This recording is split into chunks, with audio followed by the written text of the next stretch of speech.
Hello, lovely people. How you doing? Welcome to episode 4 of the Smileyblue podcast. I am joined by some esteemed gents. I'm going to go around them one by one, and you'll just say hello. GMT, the voice. Hello. How you doing, mate? Not bad, mate. Not bad. Been a bit of a quiet one for me recently. A couple of weekends off, but yeah, raring to get back into Dibaotical. Excellent stuff. And we've also got top right. I'm not really sure what I'm looking at, but I think that is Phaze, the player Phaze, the man Phaze. Okay. How I are got you? fucking sucked into the mainframe, mate. You're part Doing of good. You're part of Glitch Engine now, by the looks of it. Mm. That's a little picture of the People netcode. said I was the engine. I am the engine. I'm here. Wonderful. And of course, Mr. Guest of this week's edition, please welcome Mr. Zoot. How you doing, man? Hey. Yeah, doing good. Thank you for inviting me to your podcast. Yes. Keen to get down and dirty. It's a loose term podcast. It's more of a Google Sounded hangout rude. on Twitch. Sounded official. You know, I wanted to be formal about this. I've got to make a good first impression. That's it, mate. Yeah. Well, it's nice to finally chat and hang out. So yeah, I think initially I just want to just go through just ask about you. Obviously, my first sort of experience with your work was actually QuakeCon, watching QuakeCon 2016, the grand finals, of course, and that was only last year, right? That was the first time I ever watched it. So at the end of last year, and that got me involved in just learning about Quake live and watching all the tournaments beforehand. So I was familiar with DDK quite a lot because I've been a Counter-Strike player and fan since about 2014. So super familiar with him, and I knew he was a Quake player. However, I didn't know he would have casted, such a matchup. So it was great hearing a familiar voice with DDK. Also great hearing, to me, a new voice with you. And then obviously I did a bit of research and I see you go way, way back. So what would you say are some of your fondest memories or matches that you've called over the years? I mean, you hit the nail on the head already, really, with the QuakeCon 2016 matchup. It's never too late to look at that for the first time. I think that's one of the best demonstrations of Quake or Arena FPS Duel ever. So the fact that you get involved, that I was a part of that, is pretty special. But it's also a bit of a curse at the same time, because you look at it and you're like, this is the perfect canvas for the perfect opportunity to commentate, and you're like, I probably messed it up a million times, but you just hope that you did a good enough job that people can enjoy the experience. But honestly, notable memories, matchups. I kind of threw that at you. I didn't prepare you that ahead of time, so I apologise. No, of course. But really, like, every time you get a cast like a live event, if it's not a total whitewash, then honestly the experience is amazing. And QuakeCon was very, very special because there's usually a very lively crowd. Sure, historically it's been up and down in terms of how the scheduling works for the final match, and online it's usually been quite hard for the Europeans to enjoy it. But when you're there and you're in the moment and you have the American audience in front of you, that makes like thousands of hours of grinding online cups really, really worth it. God, like, if I was to pick a specific match which is outside of that frame, it would still be QuakeCon, but probably something like Ghost Squad versus Meltdown, something or other. A team game. That was that Quake. Yeah. And CTF. You can tell a topic of the conversation for today for me. Zoots Mr. CCF. That's fucking great. Yeah, because I'm, when I was just sort of doing my own, I suppose, I don't know what you'd call it, just diving into a bit of the rabbit hole with Quake from a complete outsider. I didn't really actually pay too much close attention to the team modes because, well, frankly, when you just Google, QuakeCon, it's the duels that come up first, right? So I watched all of them, and I've just really sort of delved into duel. Obviously, you said there about it's both a blessing and a curse to be a part of that QuakeCon, because you probably watch it back sometimes, and yeah, anytime you watch back any bit of work, I do it with my videos, you watch it back and you're like, oh, like, that's a little bit uncomfortable to listen back to, but I'm sure everyone doesn't see it that way. But what's amusing is that before you start commentating at all, it's like you're loving it. It's a sport. You're too naive to really like criticize any element of the production, of the commentary, of whatever. You're just enjoying the purity of the sport. This fantastic thing. And then as you climb into your own rabbit hole of the work that you're doing, it's like, I just want to enjoy it, but it's so much harder to do it. So you kind of enjoy it in that moment, and afterwards, it's just a nice pure memory. That's great to hear, man. Obviously, GMT, I know you probably have to do that kind of thing where you go back and critique your work or listen back, and yeah, I mean, even I've done very, very tiny little bits of casting here and there, and I sometimes do struggle going back and like listening to my own voice and stuff. It's got to be tough. But it was something that I couldn't do for the longest time. I just hated my own voice, so I thought this is a problem because I can't do demo review. So I just sat down and watched a 5-hour broadcast that was just me talking solo the entire time. And I tell you, it was a terrible 5 hours, but it got me over the hump. And now I only have to drink like a little bit to listen to myself. Can't get enough of it. I do have to bring this up though. 2014, I applied to be a Z Live caster. Got rejected. Let's talk about that, Zoot. Let's talk about that. We were talking about this before the show started. I actually forgot totally about that bit. Can I actually like highlight that? That was probably like, I don't think I'm ashamed of that interview process, but on retrospect, it's probably one of the most brutal like processes to actually put anyone through. Yeah. So I don't really know like why I thought it was a good idea at the time. Maybe it was me just scrambling together some desperate attempt to keep the channel alive because I knew I wouldn't be able to be that active in the near term. So I can't remember your application or your I do. Interview. Lost do. World, Yeah. Cypher versus Avec, both on Team Razor at the time. It was a 2009 DreamHack map. And, well, to be fair, I was like a 17-year-old kid then. I can't remember. Yeah. I don't blame you. So what's crazy is that I was in conversations at some point to do some casting of Dibaotical, and it was very early discussion. I was like, oh, so I'm always keen to know who I'm working with. And they said, oh, you'd be working with GMT. And I was like, holy shit, I've not heard that name like in some time. And maybe I'm not like active enough in the sort of current community standings. Maybe you've done some stuff like while we're in those discussions. But Reflex and stuff. Yeah, well, and again, off my radar at that point. I just thought, wow, this is crazy to hear this name again. So don't worry, I think you've improved a little bit. No better. Oh, this is great. I love these unexpected topics that pop up here and there. And That shocked me completely. Sorry, Joel. Just curious, actually, someone that looks like you right now? What did you look like as a 17-year-old? You don't want to know. I want to see a photo eventually. I got a TimCon 3 photo that I could send you, but I'll do it after. All right, cool. Yeah, without hair, I look strange. So I cover everything up. Do you like Phaze when he shaved? No, too much not that last bad. week? Oh, that was mean. He's muted his mic.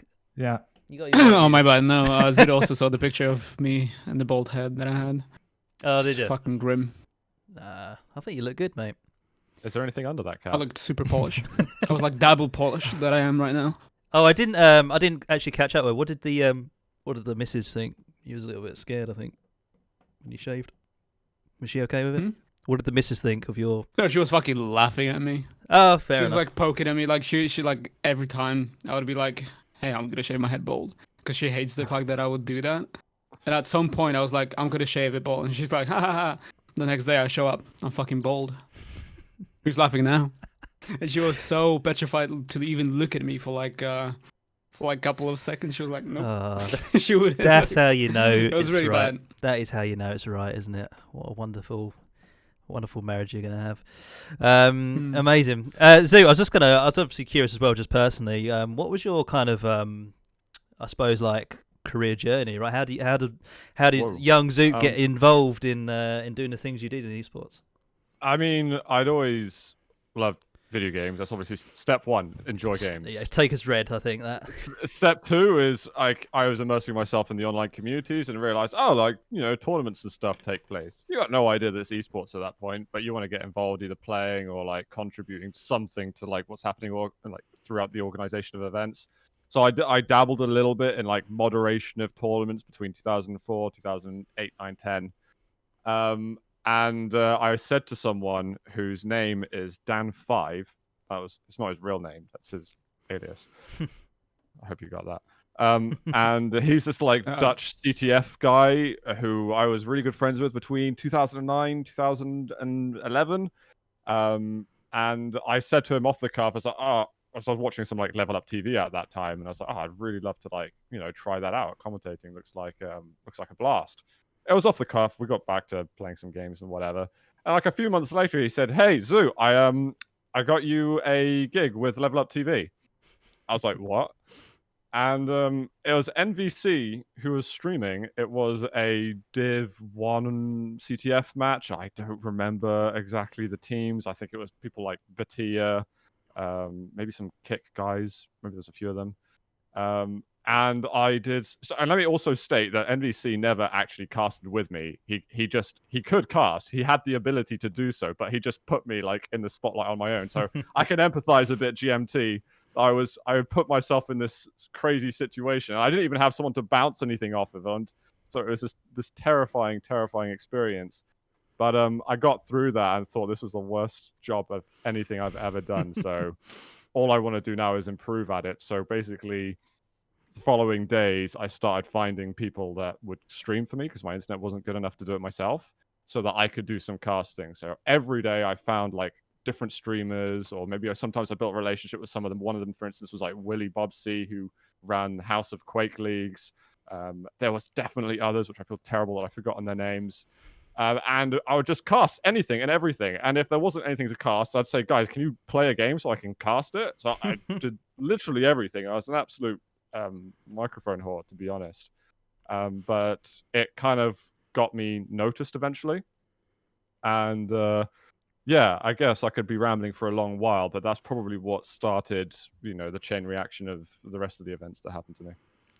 Well, I mean, obviously, I know GMT gets up at ridiculous times at very short notice to cast like Aussie tournaments and at the moment as well in Duel. So it sounds like back then as well, obviously, where Twitch and stuff wasn't 2008.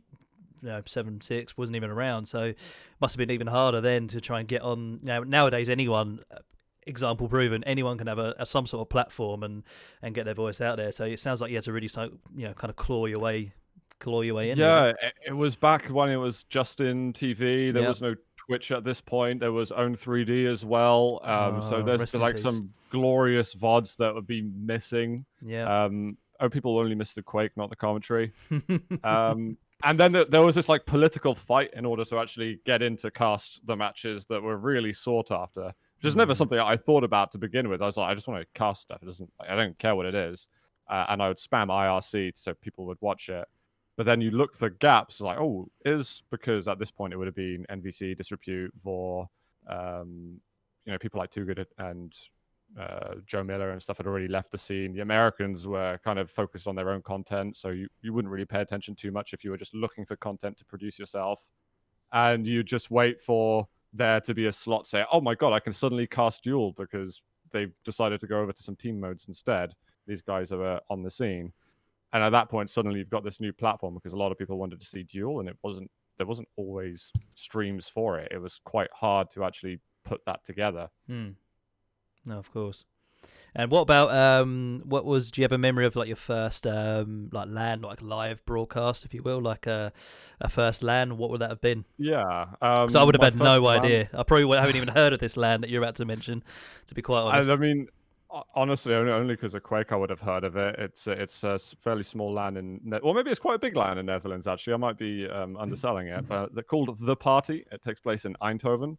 Oh, wow. My first LAN, it was something like February 2012, and it was only CTF. And Nick was the guy who was organizing it, who was a player. Oh my god, I hate the fact. His name was Blade. Blade was his alias. He was a really good CTF player, and he ran this CTF LAN. Had lots of people from Europe who turned up to participate, and I was there just like trying desperately to set up a stream. I'd never set something up on site, right? It would always be from my bedroom, or my internet was so bad that I was actually kind of trying to borrow information from other people. Like, I know roughly how it works. I'll just see what we can do. And because this wasn't like a proper audience or anything, we were kind of like in the sort of corner of the stage area. Nothing was really like taking place on the big stage. We were just running our own thing with about, 30 to 50 of us. But it was amazing. Like, that was my first taste of LAN, and you could see how passionate everybody was about the game, and that you're actually meeting people that you talk with on a regular basis online. And it was just addictive from there. Like, I just had to be continually involved in it. And fortunately, 2012, I got to do a couple events. I think I ended up doing DreamHack Summer. Then I did Oh wow. QuakeCon as well. And I didn't do DreamHack Winter, unfortunately. But then after that, I think I did pretty much all Quake events up until Katowice at the start of this year. Oh, that's great, man. It kind of sounds a bit like Joe. Obviously, I've never been to a TimCon LAN, but in Holland, small sort of group of happy chappies, all enthusiastic to get it all up and running. How are your TimCon LAN? Are they similar to what Zoot just described there? Kind of quite tough, hard working days, but fun nonetheless. I think TimCon's probably a little bit more casual and also smaller. Like TimCon is very much a LAN party first, a tournament second. Oh, okay. Although that might change a little bit in the future. We'll sort of see how things are. The broadcast has always been shit at TimCon, so that's different. That's the best. We're going to make it good in the future, when COVID's over. But yeah, I would say TimCon's probably really on the very, very casual end of LAN. Is TimCon, is that based off of Tim Willett's name? No, it's based on Tim Okay, Elson. I thought that was like I genuinely thought they were like making fun of Tim Willett's because it just happens online in Discord, unfortunately. But I was like, this is a weird name, but this makes so much more sense. Explain it. Give us the origin story of the Tim Conlon LAN. Tim Conlon 1 and 2 were hosted in Tim's flat. Tim, one of the founding members of Arena FPS News. It's now a direct hit and doesn't exist anymore. So it was me, Crazy L, Qualks, and Galangua. We all went to his flat. And did that twice. And then we moved to Liverpool, where TimCon went to be like a 20-person LAN. And now we're looking at like 36, 40. Now you're bloody international as well. Going overseas. Yeah. It's held in... It's held in the Netherlands. Rhine. Yeah, yes. There. An hour outside of Amsterdam. Yeah, right there. Nice. Phaze, as we're talking about LANs, what was your first LAN? Do you have any fond, nostalgic memories? Any nightmare stories of your first ever LAN? Come on, give us some nostalgia from your brain there. Make sure your mic's unmuted. Yes, I keep muting myself because I keep like coughing. No, don't worry, I don't fucking have COVID. Fuck off. I wasn't going to mention that. Yeah. Bit of an outburst there, Phaze. No, so like the very first story that I had on LAN, that was ESWC. I think I got top 2 or top 3 in one of the qualifiers. Was that 2017? Yeah, 2017. And then obviously I didn't make it. I tried the other qualifiers that I didn't make it. Turns out Neutrino, I think, couldn't go. And because I was the top 3 or top 2, I replaced them. So I managed to get to the ESWC 2017. And I'm super happy. I'm chuffed. I'm like, yeah, cool. I'm going to be playing backstage. Great. The guy comes over to me. He's like, Phaze? I'm like, yes. He's like, yeah, you go play main stage.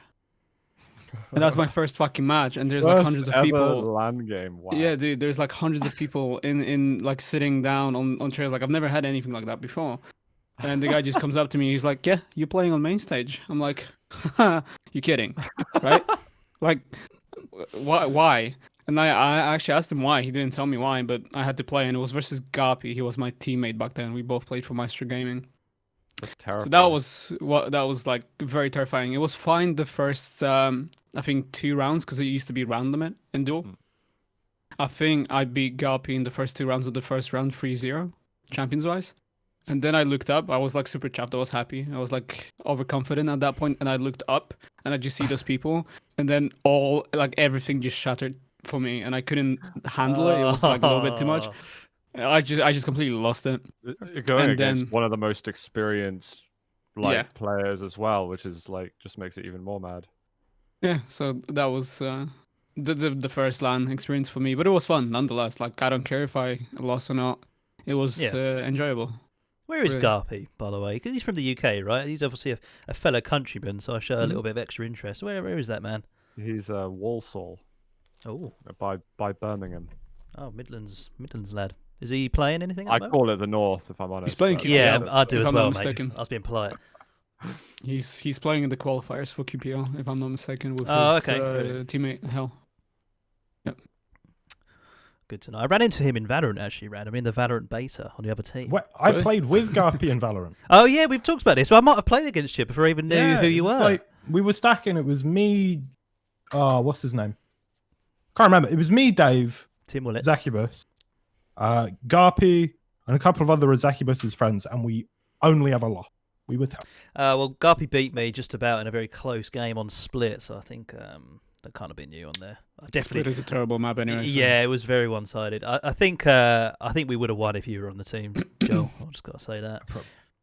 I said in the chat, I said, go back to Quake, Garpy, because I just knew he was just from Quake, but he just gave me a smiley and accepted my friend request, and I've been a simp ever since. You're a weird fella, Jake.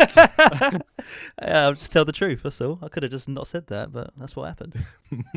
So that's good to know. Yeah, well, dude, like, obviously, I wasn't surprised to hear that QuakeCon 2016 was kind of your answer to the first question there, because in your opinion, I mean, does anything top that duel in Quake Live? Was that the perfect, almost like footnote to that game's era, or what? Yeah, and that's very much how it's kind of been referenced, I think, since then. I think we were all surprised that we probably got to 2016 with still a QuakeCon event. And I think it was just a really nice way to sort of see it out. There have been definitely other like classic, amazing matches. Obviously, this was the best because I was casting it, but that's besides the point. I'm not that arrogant, guys. Please don't crucify me on Twitter. That's already happened, mate. Like QuakeCon always brings, yeah, QuakeCon always brings up some magic, but I really love the team modes. I genuinely don't even know what games to reference. Like, I think Quake Champions has had pretty unfortunate turn of like finals. Really, semi-finals have usually been really good.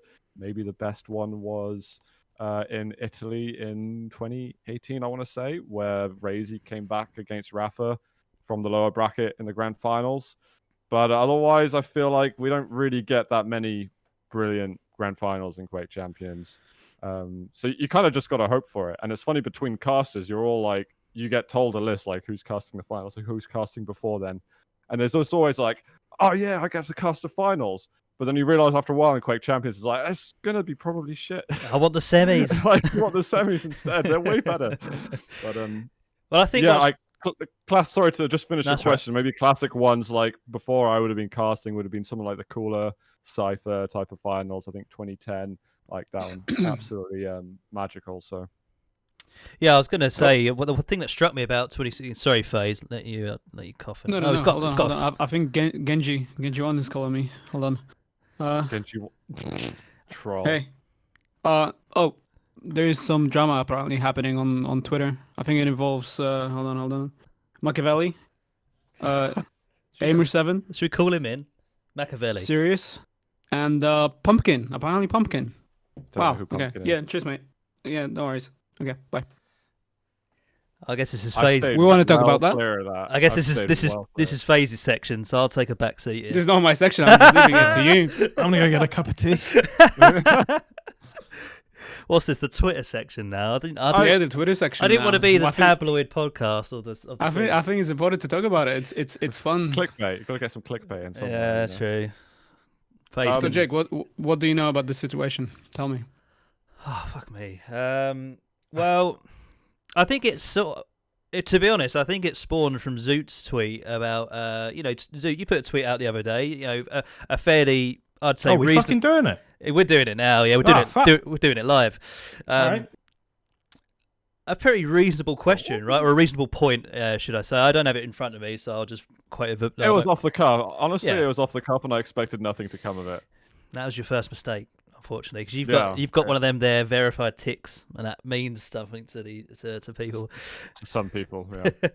So obviously, from what I could tell, you had a lot of different opinions, a lot of different voices. I was even in there, right? I made a couple of points just because I thought, why not? And then it does seem that Makaveli and Mr. 7 of AIM have taken the fight outside of the ring and into the backstage area and onto Pumpkin's Twitter, I think. Is Pumpkin like just a Russian jeweler, right? He's just a player? Am I wrong there? No, he's just he's like Phase twin or something like that. Oh, okay. So he's kind of part of that community, is that right? Yeah, Okay. the aiming community. Like the VF aim. I think VF is like some kind of aim coaching organization or Yes. something. I don't really understand, but I keep seeing that VF in places. Yeah, But I mean, obviously, it just raised. Sorry, no, go on. I'm really like very used to. This is so weird being sort of as a guest in the podcast. So please tell me to shut the hell up if like you need Shut me up. to. Not Phaze, anybody else. Phases section. Yeah, sorry, I'm taking your section, man. But ignoring like the people who were involved in this and the fact that it was kind of descended into madness, it's interesting to see like jobs like aim coaching becoming a thing. Like, it's normal to have basketball coaching, badminton coaching, chess coaching, whatever the hell it is. Like aim coaching seems like a pretty natural thing to have if an industry is being built on esports, right? Yeah, we had a bit of a discussion on one of the other episodes, and I think like my opinion is obviously it's easy to poke fun and it is quite amusing, but I think the answer really does kind of lie in the middle, right? It's not like it's useless, but it's also not like it's everything, right? So there's definitely a nice balance to strike with it, but I Very mean, diplomatic of you. yeah, I No. mean, go on, Joel, you just wailed. Okay. Yeah, so the way that I see this is that it makes perfect sense that there would be a correct way to use a map. Because there's a correct way to use a tennis racket and there's a correct way to kick a ball. Goes without saying. But the chances of these amateurs who have no, like, what would you call it? It's like the biological athletic sciences, right? called- That's where this should come from. It's called talent, Joel. These Right, people have no talent. No, but they don't scientifically understand why what they're doing is better or worse. It's all just anecdotal evidence. These aren't really reputable experts in the field. And half of them aren't even good at aiming, which is mental. So I think we need a biodynamicist, not some randoms on Twitter telling us how to aim. By the way, I should clarify. When I said no talent, I meant the people paying for the lessons, not the Yeah. people delivering such lessons, because they may well be very talented at aiming. Like, I Let me doubt just say that.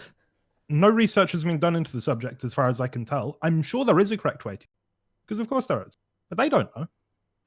I do feel like you could earn a good paycheck from telling people they have really terrible mouse sensitivity and Axel and things like that, because the amount of people who will pick up a game and just say, oh, I don't want to move my wrist much at all. I'm going to have, 360-degree turn within 3 centimeters, right? So you don't need to do much to tell someone the basics. But I just assume, like, I've got coaches for sports in the past that they have absolutely no notable experience as like a competitor. They've never competed in major tournaments for badminton, for instance, but they are demonstrably quite good. Like, if you go against them, you realize, oh, I'm getting my ass kicked here. This guy is obviously better than me, so he can surely teach me something. And I get the feeling that, sure, this guy might not have played in the finals versus Rafa. I think I'm probably like stealing one of the points made on Twitter. But I just feel like I don't know if that matters too much. As long as you are better than you were afterwards, then you can decide whether what you spent on that is worth it. I think what it eventually boiled down to was a bit of the old school versus the new school, a little bit, right? Because obviously Makaveli from his era wouldn't have had all these aim tool trainings and stuff. But then you look at what's popular now, right? You look at one of the biggest streamers on the platform is Shroud, and his aim is fucking insane. I know he didn't grind hours and hours of Kovacs or AimLab or whatever, but the fact is that he pulls such an audience of probably quite a younger demographic as well. He's hitting these nutty shots in any game he plays. You know, if you look at how he blew up in PUBG, and you know he plays all the battle royales where he's just snapping to people's heads and stuff. It's smart. Maybe not ethical, but it's smart that there's going to be a customer base out there that want to be Shroud or want to be whoever, who one of these or Scream. You know, Scream. It wasn't the best Counter-Strike player ever at all, far from it actually. But his branding was, one tapping heads, right? That was his thing, and it's just easy sponsorships for those sort of people if they've ever had it, and it's easy for people that can prove that they can get higher scores in these games to... Phaze, why am I saying all this? You brought this topic up, and you're sat there like fucking... He just likes to sit there and look cool. That's his... Stirs the pot, and now he's just... I like to stir the pot and just watch the fucking hell, unleash. That's my kind of thing. What I find impressive about people who are really good at aiming in a lot of games is that, especially for the first few years of playing, if I went from Quake to another FPS, I'd be like, what the hell is going on with my hand? Like, I can't do anything. I felt like I wasn't just playing another game. I was like, I was playing a console versus playing on a PC. So I feel like after playing for years and years and years, now I don't feel quite as alienated by it. But some people just seamlessly move, like Shroud, from one game to another, tap heads, etc., and are just fantastically good at it. And that's what I was kind of mentioning before about my talent comment, is there are just people out there that are just, unfortunately, slightly more talented than the average Joe, and they can easily transition to most things and pick it up quickly. Kind of the same in music, right? I mean, I'm not the best musician ever. I used to play drums as a kid, but me and my friend started drum lessons at the exact same time in school. I picked it up very quickly and naturally, and after years and years, he was still just dog shit. I just couldn't do the most basic of things. Some people do just have a knack of things, but then I couldn't play like a guitar, for example. I was rubbish at that. I think people forget that, and unfortunately, there's some things you can't buy your way into. At least you can't get instant success from that. And it's when they're trying to sell you, like, what diet to have and things like this. That's when I'm a little bit like, oh, we are stretching this idea a little bit thin here, guys. Maybe let's not, I think I draw a line at it when people say it's a scam, because I think you can't. No, I agree. Be yeah, 100% sure that it is. Again, I don't know much about Aimer7. He seems to have a lot of Twitter followers, and he seems to say a lot of very weird stuff. But I have heard anecdotally that he's actually fairly good at what he does. But and at the end of the day, it's the customer decides at that point. Exactly. It's not ripping people off for nothing, right? They're not paying.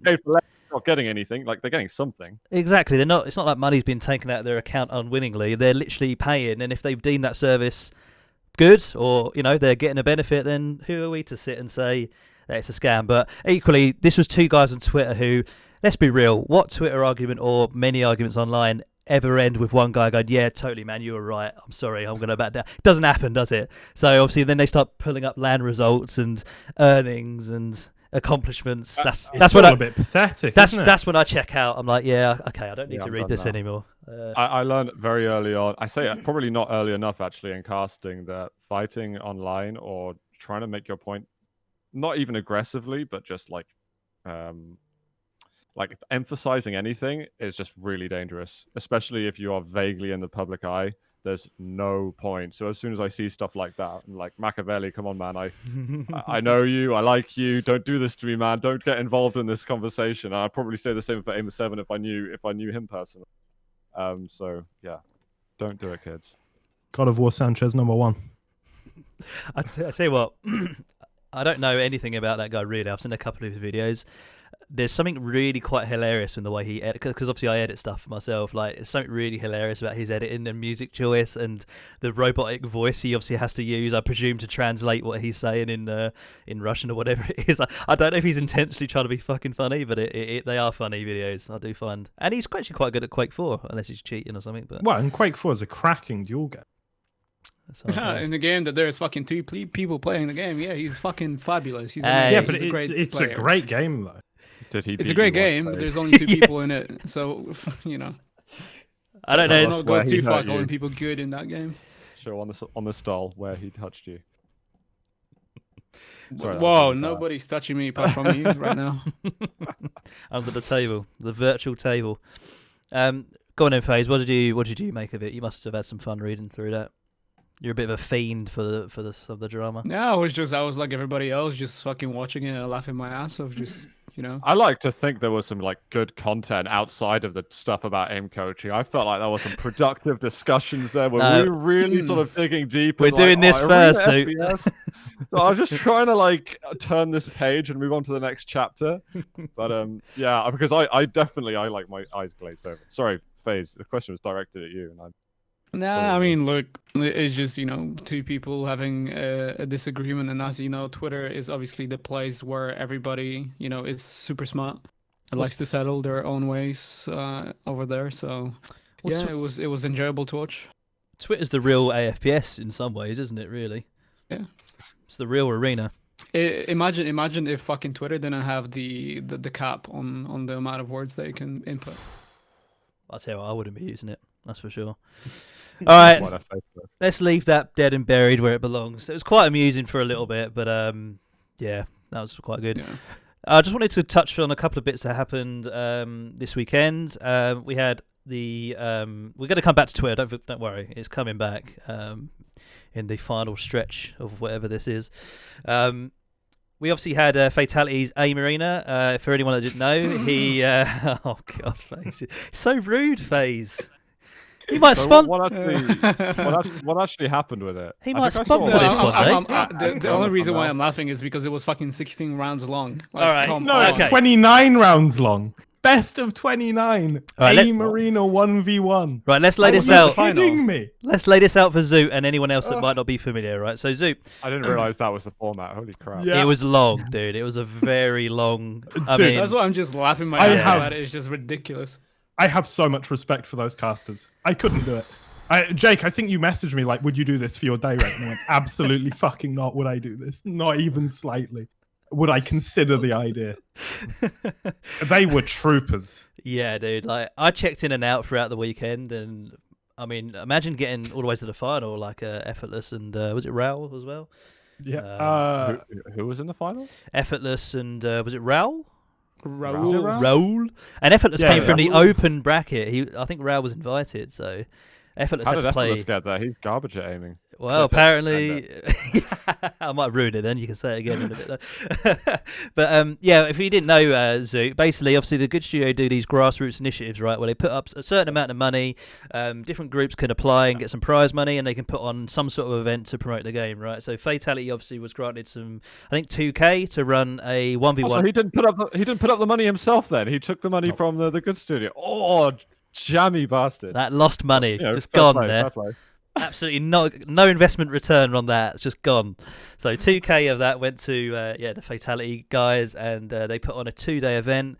8 players were invited. Another 8 had to qualify on Saturday, right? So they had to grind all day Saturday, and it wasn't just the classic one you play. You know, when you're going to like matchmaking, they had it so you had to win. It was the first of 15 round wins.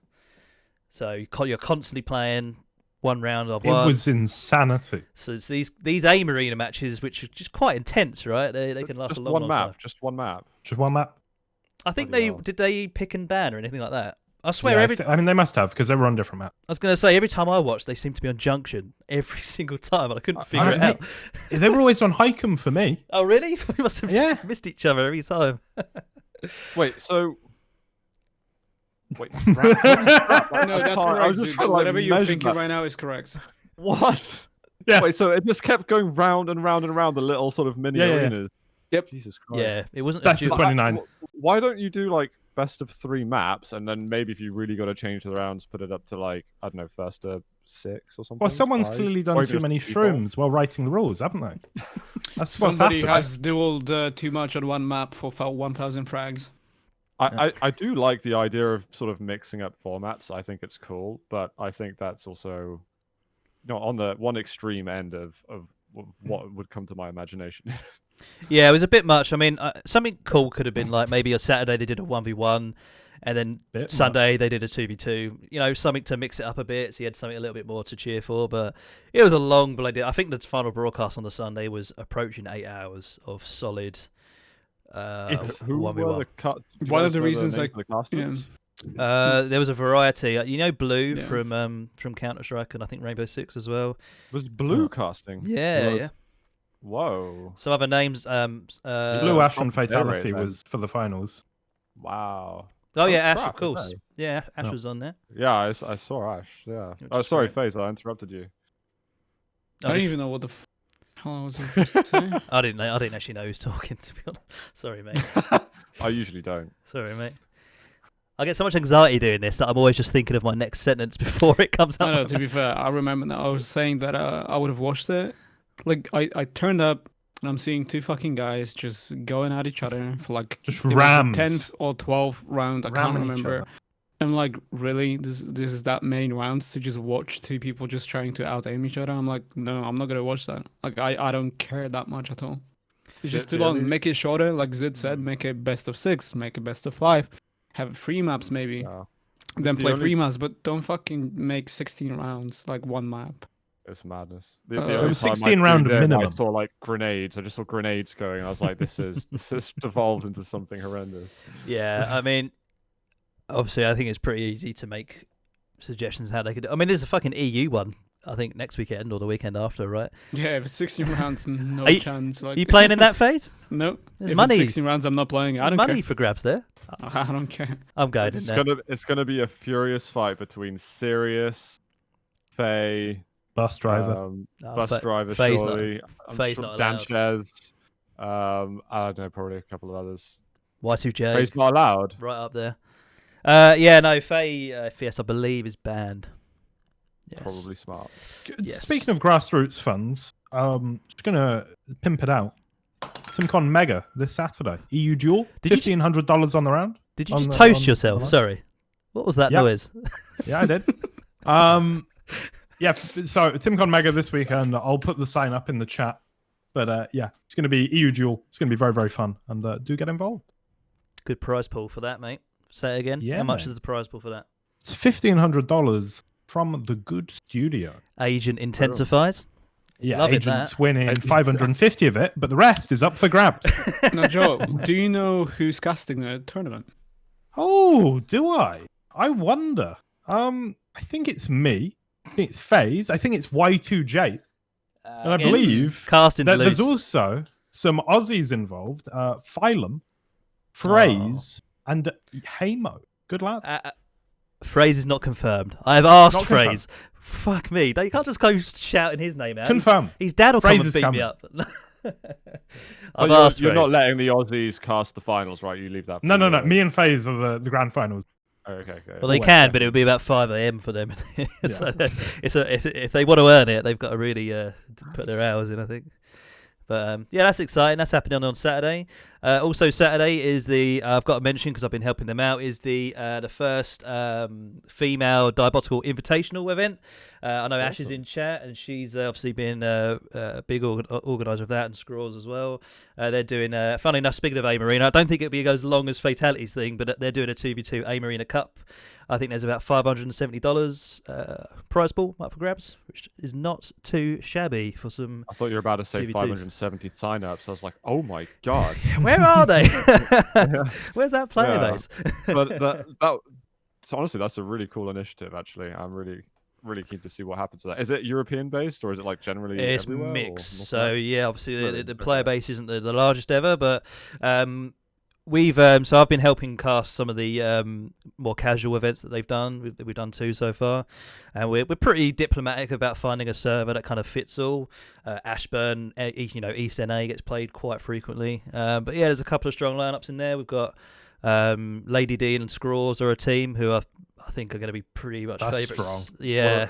Wait, sorry. This I know because I know she was interviewing before, but people keep changing their aliases, and it's really is that Misha? Yeah. Or is Yes. Misha that is Misha. Okay. Mhm. Yeah, Yes. she's going to be really good. There's a couple of other. I can't think. Like my brain is just totally blank. But there Yeah. are some other really good like female players in Europe. Acrylic Ash One of is sick. them. Yeah, there used to be one called I don't know what her name is now, but called Invisible. She's really good. There's I'm making myself sound really. I'm not stupid, familiar but with, There's a lot of really good female talent. Yeah, there's someone who played really well in the last casual nights is Chomper Dash, who's come from TF2. She kind of got the MVP last time round. She's teaming with a lady called Beth and Taxes, which I think is one of the greatest Wait. in-game names So that I've come across so far. So there are 2 who are probably also favourites as well. So yeah, it's good. We've got the streamer Codexa, who's also playing from TF2. A girl called Amira from Unreal Tournament. So it's quite cool seeing all these AFPS players from other games come in. Yeah, and play. I think it's going to be cool. So that's this Saturday as well. Zanzan. Does anyone remember Zanzan? I remember Zanzan.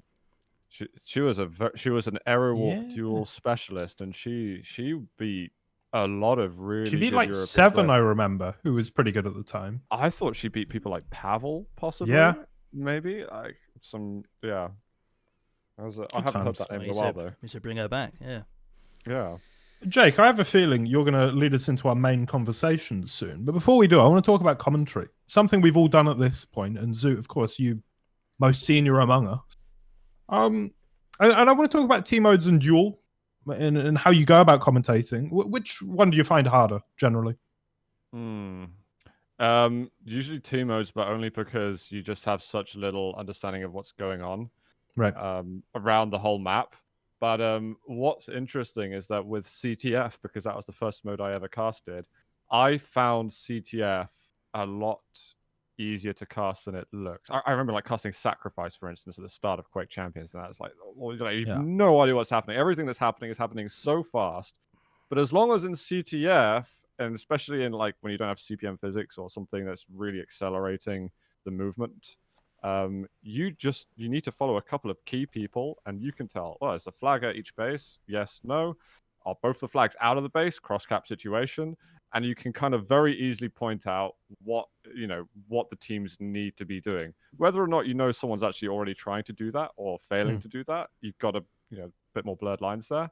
But I found that CTF made a lot of sense because there are specific identities of people as attacking, people are defending. You know what they're trying to do. You're not guessing, oh, this guy's timing a weapon because the weapon spawns soon and he's the guy who controls the lightning gun for this team. Or I don't know, something like that. 2v2 wasn't too bad to cast, but it was a little bit just mash your faces together and hope for the best.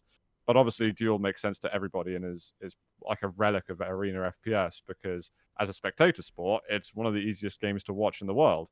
But it's obviously has that player-based issue where you get fewer people on it. It's super easy to cast, apart from just getting used to the pace because it is also very different to probably what other casters are used to. Yeah, I think outside of arena FPS. Like the thing about it for me is like Duel is the least ambiguous of the modes in terms of what's important. And CTF, again, kind of easy because it's all about the caps and everything is in service of the caps. Whereas TDM, in spite of it just being about frags, each frag means significantly, has a significantly different value to a different frag. And Sacrifice and MacGuffin, I think, take that to the extreme. So I really struggle with that. Like, you have to tell this story, but it's so hard because caps aren't made equal, frags aren't made equal, red armors aren't made equal. Everything is super up in the air, and even the players at this point. I mean, Phaze, maybe you can jump in. This is developing, but even the players don't know when you're supposed to go out of your way and maybe delay a cap by 5 seconds, when to get this armor. It's hugely complicated. And I've been going back. I've actually been watching Quake World demo cast of like their TDM because it's so chaotic that I'm wondering how do they cut through it. And that's the beauty of Duel for me is you don't have to cut through anything. It's just so easy to cast it well. Whereas I feel like team modes, I've listened back and I have had entire games where I said nothing useful at all. Like absolutely nothing what I said was either accurate or interesting. Whereas with Duel, that just doesn't happen. You're kind of like beholden to the spectator features that need to be implemented for team modes. Like you really, really rely on that. If you have any idea about dueling in general, then casting Duel is not too bad. I hear people casting Duel for the first time and they don't really know which points to emphasize and actually why is something specifically exciting. At first you get these situations where someone's got a kill, but they've invested not only all their control in it, they've invested all their stack. They got nothing to work with, and it can be. Some people will say, "Well, it's an advantageous position because you got a kill and you got one step further into the lead." And it's like, "Well, no, this is actually like something that's absolutely catastrophic." So there's like a level of foresight that I think you have to have, but it's fairly minimal to give a pretty comprehensive like overview of what's going on. And because the annoying thing is that all the experienced people, the people who've been playing for like 20 years, are like, this guy has said something that's not theoretically accurate, and they're going to yell at you and they're going to say horrible things, and you all you want to do is like please these guys because then they'll shut up and maybe other people won't listen to them. But you just need to make a cast exciting and fun, and then those noises get drowned out by the fact that people are watching you anyway, and you don't have to care. I think when you did the last team tournament, GMT, with having Def side by side with you, obviously an actual current player in a good North American team, that definitely helps with the flow of things because I'm not the biggest team mode guy, and even he would say things I'm thinking, oh, actually that makes a lot of sense, like what are they positioned this way. I think there's one really obvious example which everyone knows anyway, but there was one on like Marina MacGuffin where literally they had it capped and they all just spread out in all the parts that make sense, but Def managed to say this is the most powerful defensive like setup that you can have in this map. And I was like, cool, that's a really fucking good point to emphasize, because anyone new watching may not have understood that that's why you have to have the rail by the shotgun spawn and the guy up top and then the other guy watching the LG, that kind of thing. So yeah, I think obviously the color adds a lot to the nuances. It's a very obvious point, but especially for team modes where it is hard to actually follow what the fuck you're looking at half the time. What I found interesting is that when I got into watching esports, though, is that I actually kind of leaned towards more just a pure play-by-play. I listened to DJ Wheat with Fishsticks and Jahar, and I'd say Jahar's far more known for his like play-by-play than his like an analysis. And it ends up being like this shouting match essentially. But I just found that super, super exciting. Then I end up digesting some Too Good and Joe Miller, which is very much based on analysis and humor. And then Joe Miller kind of cuts through it with his own like, really, really good play-by-play. But I just felt like, you don't always need analysis. If a game is really exciting, I think don't focus on saying the analysis, this is essential, everyone must hear this. Like the priority is always making something exciting. Afterwards, it's the job of the analysis to find out when's the right spot to start talking, the right spot to stop talking, and to give it back over to his co-caster. And I feel like that's always a moving target because it depends on the prestige of the tournament, the stage of the tournament you're in, exactly how close the game is. Like, knowing when to play by play and when to analyze, and more importantly, actually when not to cast at all. I think in these big, long online events where you just have to turn it into a podcast. Because if you go play by play, and this is the issue they were having with the AIM Arena tournament, which I do not envy them for at all, you can't play by play for 8 hours. It's awful. You have to pick your moments. If everything's loud, then nothing is, right? So that's really the challenge for me. And I think that Arena FPS, because it is quite intense, even Duel is just, over and over and over again, these very repetitive circumstance. Golden Frag breaks it up a little bit. It's hard to pick those moments out. Whereas, I come from a StarCraft background where the culmination of the game is much easier to understand. It's not score. It's a win condition, right? And I think that's what the other esports all have. Even Counter-Strike has it because of the RAN limit. So they have a win condition. And that's easy to work around as a caster, whereas when you're left on your own in the open, it's that bit more tricky. Have you found enough ways to say that now player X has taken back control of the red armor? Or whatever the item happens to be. You got to call it all sorts of different stuff. It's, the Crimson Cuirass is what I call it a lot these days to break it up. There's only so many times you can say red armor in a day. It's not even just red armor. It's like you end up explaining the same situations over and over. And it's like you have to narrate that as part of the story and then blend it into whatever your exciting play-by-play is or how it's relevant to each player in the tournament, the stage. But it's crazy how many like synonyms for things you're going to look for, or even something to replace and this and the or it or now. You just got to change everything. And it's, I think what we've become a master of.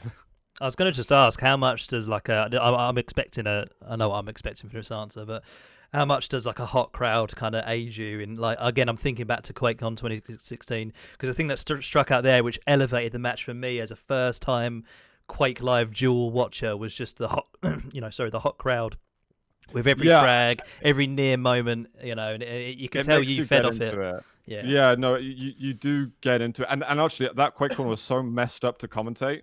What we had is we had like these diva microphones, so we didn't have like a headset or anything. We didn't have any way to like listen to ourselves, or we couldn't hear production or anything like that. All you had to do is like yell and hope people could hear you. And then next to you can't hear what your co-commentator say, because normally you hear that in your headphones.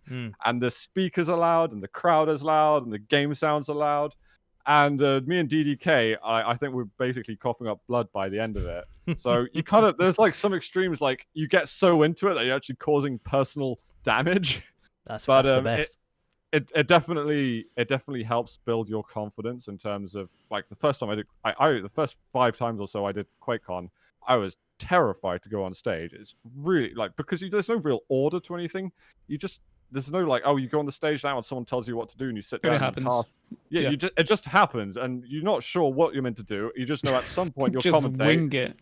and it's like I don't even know when the game's going to start from when they pass it Yeah. over to us. And for me, as like this shy British boy, trying to like please like this crowd of I don't know how many thousand loud Americans, some of which are like, well, actually, we're waiting for the I don't know the balls chugging competition in like half an hour. Like you're just petrified about everything. So, yeah, as soon as you get into it and you hear that the crowd is like responding to you, it definitely makes like life easier. And at that point, analysis doesn't matter. You just want to hear that noise again. So you're looking for that next exciting opportunity in the game to like repeat that. That was that sounds a bit like the show actually. You just no idea what we're going to say, can't hear production, just wing it and see if we can make something out of it. I thank Jahar a lot for like carrying me through those situations because he's like used to that audience. It's his hometown. Like, I mean, having people like him around made everything way more easy. Jahar is fucking phenomenal at his job, and that man is insane. The amount of work he does, the amount of patience and experience he puts into it, it really makes it a lot easier for people that cast. I mean, I've had the pleasure to cast with Joel, the team tournament for the NA guys, the finals, and it was really good having Jahar there telling you, in your ear and making sure that you're okay, that everything is going in the right He's way, got direction. insane experience with production and Yeah. everything. Like he's one of the smartest people I know on the technical side of production. So the fact that he also has that experience out front as a commentator, he knows like what you need and what's going to make you feel good and what is an important tool, or like aspect of the production that you need to be aware of. So yeah, and again, just to keep riding Jahar. It was so surreal. Like QuakeCon 2012, I was like, holy crap, I'm like casting with Jahar, which is this guy I just listened to all the time and kept watching the VODs of on Quake Live TV. And yeah, the fact that I managed to build like a relationship with him through commentary and like working together, I that again kind of brings that fondness of arena FPS to the community. Nice and fuzzy little sentiment. You seem to have a lot of fans in the chat right now. It's just Ron, no one shut up. A coordinated attack. This is what happens here. Yeah, obviously Jahar works with you guys on the official streams. Must be an absolute joy because we don't hear him, right? I'm gonna ask a dumb question. Is he in your ears like while you're casting? Like, can he? Yeah, well, he won't be from now on. But when he was doing the spectating, he would have to tell us when he switches. Oh, whereas cool. now I will be the one switching. Oh Sweet. shit! I will have. Crazy. I've now got observer controls, which is terrifying. Ooh. Oh, mate. That will make life a lot easier. Yeah. Please watch the guy out of control a little more often. That's all I'd say because I quite like that. I find that very interesting to watch. No, for Duel it's easy, but for the team game, Oh yeah, team game. Yeah, fuck. Yeah, good luck, mate. that's what I got to do, mate. And Are you getting paid extra for that? Jesus. no, Christ. so I'm getting paid at all. Well, these days. So, it's fun. So how are you selecting who you watch then in MacGuffin and? Good question. We have Oh, binds then. 1 to 6. But do you for like how are both. you like? What's the important? What does that player have to be doing for you to say, "Hey, I'm going to watch you now"? And let's say that no one's on either side, no one's holding the MacGuffin thing. How do you say this is the guy? Okay. The honest answer is you sort of just hope. If it's not Yeah. obvious, you just sort of hope. Like if there's not a power up carrier, if there's not a MacGuffin carrier, even then, you tend to want to clean MacGuffin carry because you don't want to be going from grey screen to grey screen to grey screen. So you ideally get someone that's watching that situation, and then whoever comes out of the chaos. Mhm. And then you click around a little bit, like the analyst clicks around a little bit, and if they say a player, I'll jump to. So if they're saying, and we have this player in the red, and now he's coming in for a charge, and I think it's generally better to watch defenses than attack because I think that perspective is a little bit clearer. So yeah, it's something I'm sort of doing on the fly and still working out, honestly. But Definitely agree with the defense. Definitely. You got to hope that like it's something that CS did quite well. They had that sort of camera pan for when someone dies, and it kind of you can see where it moves around the map. If we had that on like an objective-based mode in Diabotical, where it goes, oh well, the attacker's died, but there's a defender right there. This would be a good person to go to continue that sort of story because another attacker's on his way. Right. That would be totally ideal. Firefrog probably patched it in tomorrow. Now that you said that. Yeah, it's insane. That's insane genuinely cycle. how we got the spec tools. Is I was like, I Yep. keep asking people, and nothing happened. So I went straight to Frog, and I was like, "Yo, can we get binds 1 to 6 and no follow killer?" And he went, "Yep." Next day, done. All right. In Duel, because Jake brought it up, do you prefer following the person in control or out of control?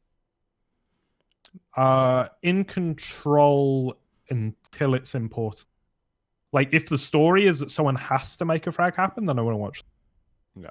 But if we're 2 minutes in and we're 1 frag up, I'll watch the in control. So I think it's really like when it's clearly someone's position to lose, that's when you switch to them. I approve aggressively. Yes, me too. I think because when I was learning what even Duel was, obviously Rafa and Evil being the first 2 players I lay my innocent eyes on, watching Rafa like survive whilst being out of control, obviously renowned for being one of the best, or maybe the best out of control players. It kind of just blew me away. I was thinking, because again, I didn't really know the intricacies of the game. I was thinking, how the fuck can this guy, who's clearly a top pro in this game, why can't he just kill the other guy? Like, why does he not just have the ability just to go and kill him, right? Because in every other game, if you're in the lead or if you're ahead in fighting games, I know you can defend in fighting games, but you usually just have the option. They're right in front of you just to kill them. And it was just amazing to see, especially obviously on Elder, that game that never ended was just, amazing to see. So I always have a keen eye for the out of control lads, because it's just optimization of everything to an absolute T. And there's just those couple of defining moments where someone is like, well, everything's at stake. Because I think the pressure wasn't just winning the tournament. The pressure was like, I've got to win the last tournament. Yeah. Essentially. Yeah. So the fact that neither of them wanted a mistake for so long and it lasted for that length of time, I just think, absolutely mad presence of mind from the players. Amazing. I guess the only thing we want to cover before we go into the other topic at the end here, when are the next EU team qualifiers happening, and what is going on with that? Was that a tee up or what? Did I do bad there? Was that all right? I don't know when they're happening. I think they're happening in 3 weeks time, maybe the first qualifiers, 2 to 3 weeks time. That's quite close then. Quite close, and there's been a change. There's been a change of teams. See, I called the NA shuffle, but it looks like there's been a bit of an EU one rather. Did Abso fire you? Haha, no. Essentially, there was a swap.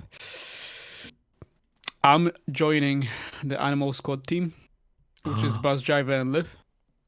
Damn, son. Abso and Skooky might be joining 2 other teams that I'm not gonna be saying who they are.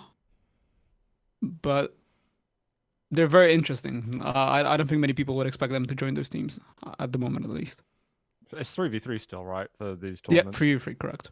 So what happened to Juvenile? Juvie is busy. Busy. Wow. Playing That's like a mob boss answer. He's out of town. Will he He's come out back? of town. Don't know. He's doing Has stuff. he not got the He's swimming with the commitment? fishes. Well, that's a fucking exciting team, Phaze. I mean, when you let me know, I think I even said, I think the first thing I said was strong in with an exclamation point at the end. Fucking great team. I'm sure you're excited. Have you got much practice in yet, or are you? We played yesterday. Yeah, we played yesterday. It was a lot of fun. Those guys, especially like Buzz Driver and Liv, they don't fucking shut up. They just talk, and it's a good thing in team modes. You want to make sure that your teammates always talk. If Lith is angry though, he will never talk. Have you played with angry Lith yet? No, I don't think he really gets angry in Diabotical. He gets angry though. There will be a Oh, time he likes where to type. He likes to type. Yeah. But at the same time, he's chill. Have they met Angry Phaze though? That's the question we should really be asking. I had front row seat to that a few times. Me and Death were practice commentating, so Phaze would send us a private stream of him scrimming. Good times. Fire. Too hot for Twitter. But that shit ain't surfacing anywhere. It's gonna stay unlisted. That was on fun, YouTube, man. And it will stay on YouTube. Unlisted, probably though. Yes, for sure. Yeah, man. So I'm assuming you're gunning for at least top 3. I would hope. Top 1. You're Only gonna say top top 1. 1, yeah, of course. Oh, That's because the only, of course, that's the only place 2Z that matters. Like nothing else matters. 2Z is so much weaker with claws now, aren't they, Phaze? Oh, bro, you know, like fucking 3 times weaker. I can't deal with this. You gotta get off James's dick, man. He's not that good. Oh my No, god! I don't know. Your I don't know boss. what's good. I don't know what's gonna happen. When we like, strategically, he'd be sound. He'd be a good leader. I could see. Oh, Tuga he's being good. He's got directing, claws. though. no, Well, have we seen like a side-by-side comparison yet? Like, I'm not trying to like drum up drama, but I am genuinely curious because Claus is like this mechanical god, right? Yeah. But Too Good is his game. Essentially, He's a it's good like leader, a talker, it's like you have 2 complete opposite players, right there, right? Yeah. Close right? was mechanically gifted. He is probably one of the best aimers in FPS, actually, I would say. Now you have James, who is somebody that, you know, theory crafts in a really like quick way. Like he does a lot of micro decisions automatically. He's like on an autopilot, and because he's so good at making those micro decisions and making call outs, the team essentially flourishes because of that. Whereas Claus is the player that you would I don't know how it works, but I would imagine, you know, you would tell Claus what to do, especially, you know, being silenced up on a team or Latromi. Those 2 guys are the guys that are the IGLs, I would imagine.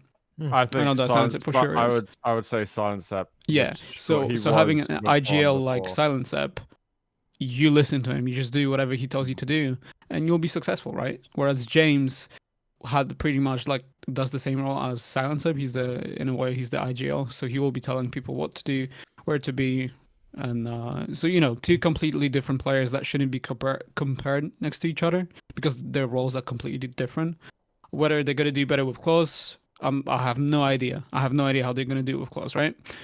But at least now you have the comparison with James because they already played the tournament together. So then you're gonna be able to compare. What's interesting though is that because with Too Good, Silence App, and Latromi, it was two prominently English speakers and 1 Russian speaker. Mhm. Now it's 2 prominently Russian speakers and 1 English speaker. Now, Claus and Silence App are like best friends, but when that sort of language dynamic shifts, I wonder if that would have an effect on coordination, for instance. Both Latromi and Claus speak good English. You would be surprised. Latromi's English is good, Yeah. but I wouldn't say it's as good as it's not like. No, Silence obviously it's App, not right? as good as like Silence App or, you know, James's native I language. think even English. Claus has better English than Latromi, but it's not like. I don't know. I from think the understanding to one not understanding. one thing is like someone can have a bad English, but as long as they can communicate the basics and they do it in a snappy manner, right? Because it's all about being snappy. It's all about But not that's having it, to like, think about what you say. If you don't have that level, it's not Yeah. second nature, right? So But as I'm far just as bringing it up yeah. as a storyline. GMT's going just to bring saying, this up in the next cast, and it's all going to be as big far as news. I know, and as far as I've heard, they're very snappy, both Claus and Latromi. It's good to talk about They his don't enemy. take much, you know. They don't take much to say things. Well, these game modes are very quick as well, I suppose. So I do see your point, Zoot. How every single second in a lot of these modes are very valuable. I imagine you need quite. Phaze. Well, Phaze is talking about his competitors here. You know, you meet them in the final. So, what? Phaze, Bus Driver, and Liths. I mean, you can all speak very good English, I would imagine. So you got no language barriers there. 2 Brits, Can't 2 Brits, understand and you can consider me as a half Brit. I know. Sometimes it depends where in the country they're from, but usually you don't have any. Well, Liths is from. Not got any Scousers, have you? Where is it Stop from? doxing I can't him. remember now. But Liths has got a really Don't dox. strong northern. I'm not going to give his postcode out. I don't have it, but RG10, 9GY, Liths, he's in there. it's RG. That's going to be my next postcode. No, that's my postcode. Creepy. Wait, you moving near me? You Wait, doxing where are yourself. you Lithuania. I'm in Reading. In where? Rolly. Reading. Oh, you're in Reddit. I won't be far away from you. Yeah, fair play. You come teach Yeah. me some casting. I need to improve. You can go play badminton together. Oh, Definitely. It'd be nice. Don't make fun wouldn't of badminton. You can What's check that? each other rackets and, you know, compare them. it? GMT loves badminton. I do. So. Oh, really? Oh, we'll Yeah. play badminton. That's even better. That sounds I great. wasn't kidding. Yeah, I wasn't kidding. That wasn't a joke. I thought you were being really, No, really no, absolutely. Double-edged sword, wasn't it? What's Yeah. way? On like to summarize, can't understand liths, but Bus Driver and Phaze should have a very good, working relationship there. Actually, to bring up another team, who came second to 2 Pulls NSC Cook, Dude, they also were known sick. as Bunny. Now that's a really interesting team. Oh, it was Bunny. Yeah. Okay, yeah, that's Yeah. a super interesting team, and the fact that they got far, they're not changing at all, are they? No, they're playing together. They played. It was Pulls NSC Danchas, then it was Pulls NSC Killua, as far as I know, depending on who was available. And now it's Pulls NSC and Cook. And since ever since Cook joined, they've gotten like 5 times better, at least. Cook is like this crazy player though, who's always been up there in skill, but never really bothered to compete, from what I can tell. Mhm. And he's been around Quake live times, and he would just piss you off in public service because like, why is this guy beating me? I never see him anywhere. And he's like a top player, but it's like, why do you never see him? Like the Zotac Cups or the 125 Yeah, I mean, or whatever. I He wouldn't just know the never really guy. showed his face. I haven't played Quake Live. Like I've literally started playing Quake Live maybe 2 years ago, 3 years ago, like pickups. So I've completely missed out on that entire era. I was just watching, either like YouTube VODs from like tournaments or just cups. But other than that, I only found out about him in Quake Champions and then now in Diabotical. Yeah. So I don't know much about him. And SC is this guy who played with Sirius Clan Arena for a long time. I'm pretty sure because it's basically you just stay on 2v2 Clan Arena servers on Quake Live between 9 p.m. and 4 a.m. and I just mix it around every single night. It's incestuous, but I also did that kind of stuff at Duel anyway. I don't know that much about Pulse, but I've seen his name for a long time, but I don't really know what his like heritage. He's also a is. Clan Arena player from Quake, and he played CS, if I'm not mistaken. Like he plays all the FPS games really. Like he plays, CS, he plays Valorant, Apex, so he's, all around good player. I was gonna just curiously, Phaze, who's like out of the sort of players in the sort of better EU teams? Is there any of them that because obviously literally every single player we're listing off, Zoot's like, oh, I know him from like fucking 2012 here or 2000. Is there any like completely almost newish players that have kind of made their way onto some of these known teams? To what you notice, or are they all kind of familiar faces for now? Oh, Skooky, right? Skooky is he's arena he's not arena FPS player, so he played arena FPS for 2 years pretty much, and he's mainly came from Kovac. And he's a really good player, but he's still got plenty to learn. And if he's already good and like that good in 2 years, like he's got a lot of potential. I think he's in the top 10 leaderboard for Duel as well, right? I think he's been dueling a bit at the moment. Yeah, he likes dueling, but other than that, I'm not sure. There's like you will have players like Nico, you'll have players like Danches. Right now, at least not Quake Champions, just right now, who hasn't really played Quake Live, I don't think. I mean, I'm super new to the competitive scene, like what, 3 years time, 2 years time maybe, and I haven't played anything competitively prior to that. Time's flying by too much now. It's 2017 you were on the scene. 3 years, 4 years ago, mate. 4 years almost ago. 4. Yeah, dude, stop. Stop. I was 18, 19 when I started playing, and I'm 23 now, and it's crazy. Time goes by. Part of the furniture now, Phaze. Part of the furniture. All right. But, yeah.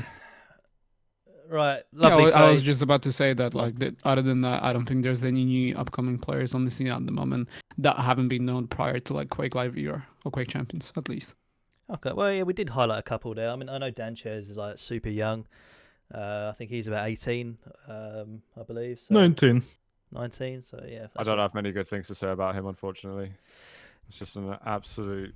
I don't know. He's just vermin from Quake Champions at the beginning. So for me, it's going to take a long time to warm up to him. What do you mean? Stepping back. Do you know the answer already, or are you?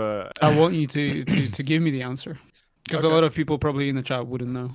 Because I did annoyed people with my voice in Quake Champions a lot at the beginning, and as part of tournaments, I either set tournaments up or people were setting up tournaments and I'd get involved casting. And Danches probably over half a dozen times would enter the tournament with a different account. He was usually banned. He got banned sometimes for signing up to tournaments with multiple accounts on the ESL, for instance, and admitted to cheating. And I know that this is a new game now, and you can turn over a new leaf, and this is your opportunity to kind of show who you are as a new person. But for me, I just have a bit of salt remaining, obviously, that, someone can be a 16-year-old and think it's okay to do that stuff. I just feel like that's such a long shot away from what I learned about sportsmanship at that age, that I just find it like it's really, really hurts me to be able to support someone in the scene like that. And, sure, I hope he gets good. It sounds like he has improved a lot. But to me, it's always tainted by this memory of this going on. And probably the fact that I'm not casting that much anymore will probably make it better experience for him.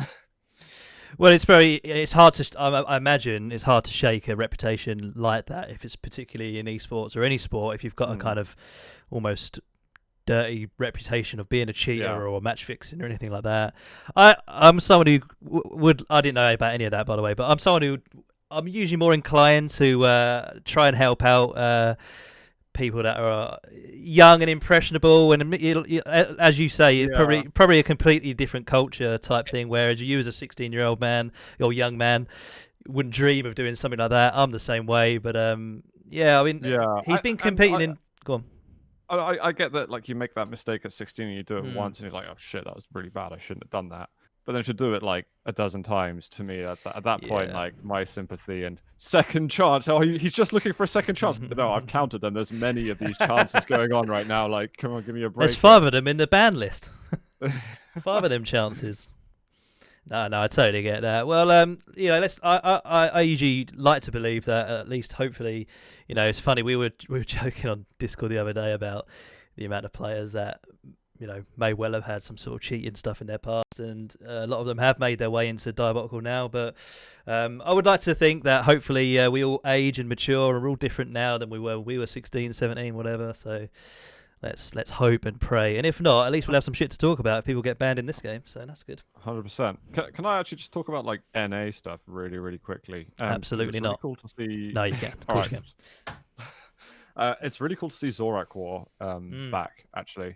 Because although he's not new to Arena FPS anymore, he probably is since 2015, maybe 2014, which in Arena FPS is pretty new, I'd say. And he was a player who, in 2 years, got to a very, very significant match versus Rafa on LAN at QuakeCon, and almost 2-0'd him before choking horrendously after he was like 7-0 up on Lost World. So I'll never let him forget. But the fact that he's now playing Dibaotical and seems to be at the top of what the NA scene is, I think, is a cool sign that his skills have transferred. Obviously, to the game, it's not too dissimilar whatsoever. And I wonder if he can be, king at the top of the castle. We had Born In For Life on here a couple of episodes ago, who's obviously one of the sort of top NA duelers in this game currently, and he sort of concurred. He said there was definitely a gap. Sort of had in NA specifically, sort of had Zorak at the very top, a fairly large-ish gap, or a noticeable gap, and then there's a little cluster there as well, with him included. And Vedmedik's going to be up there as well, though, with Zorak. Yeah, of course. We need to see them two face off, really, don't we? He's quite sporadic with his activity, is the thing. So I think he's got like a lot of he's pursuing a lot of things academically. Well, I believe the medic is because he's actually becoming a doctor. Oh, it's actually, that makes sense. I know that he was doing like a PhD or something. I think he told also, me I think point. it's notable to mention that CZM, Mr. Paul, was playing the first few tournaments in Diabotical, and he was doing extremely TimCon fucking too. well. That's really cool. There you go. We can all look and nod and just be quiet. It's okay. Yeah. It's such a notable thing, and you guys are just so quiet about it. Come on. We still would. It's not a moment of silence. He's still alive and well. Yeah, he's playing. We're not. No, we're like not he's mourning. playing, but it's like he took a long time from competing. Obviously, he's a professor now. Wow. But he came back to compete in Diabotical, and he was like, he didn't have much to practice, and he was already beating the top players, and it's amazing to see that, as someone who hasn't competed for that long comes back and just does that. It's fucking great, especially CZM. Yeah, he's a legend for sure. Well, even Cypher has dipped in and out at some points, and he does very well, right? Took Agent very close. Yeah, but Cypher quit like 50 times already, and he came back, so He'll be back. Well, Did he quit again? think I so. don't know. I Maybe. haven't I have no seen idea. him play in ages. So yeah. No, besides Cypher is amazing. He's just a, joined he's a now. great human being. Oh, he's quit again. But yeah, what was I going to say? Obviously, I'm quite fond of the. I get laughed at a bit, but I'm quite fond of the Australian scene as well. And obviously, learning about Fraze and Steege and Camera and those guys. I noticed. I noticed Fraze also came quite close. I think to doing a number over Evil, I believe, in QuakeCon 2016. I know that was a fair. You may not remember because obviously you've probably seen about billion Quake matches compared to I. But the thing is, you're probably right, but Fraze had so many opportunities to do some great things in like northern, or say like European or American, because he spent so much time in Europe in Quake Live, and he kind of, I think, got distracted on the social side of things. But he was he had a relationship, and he was in Europe, and he obviously spending time with his significant other. And everyone was like, "Sure, come on, man, you can win." Like, even if it's like the Zotac Cups and stuff, but he never really put it in that final bit of effort needed to take himself to the top level. He had like all the ingredients for it. He had everything that he needed to be like one of the top players. And yeah, he did just. You can't blame him there. Young love, overseas. It's just exciting at that sort of age as well. Have you seen any of his sort of kind of clips that kind of do the rounds in Diabotical, Zoot?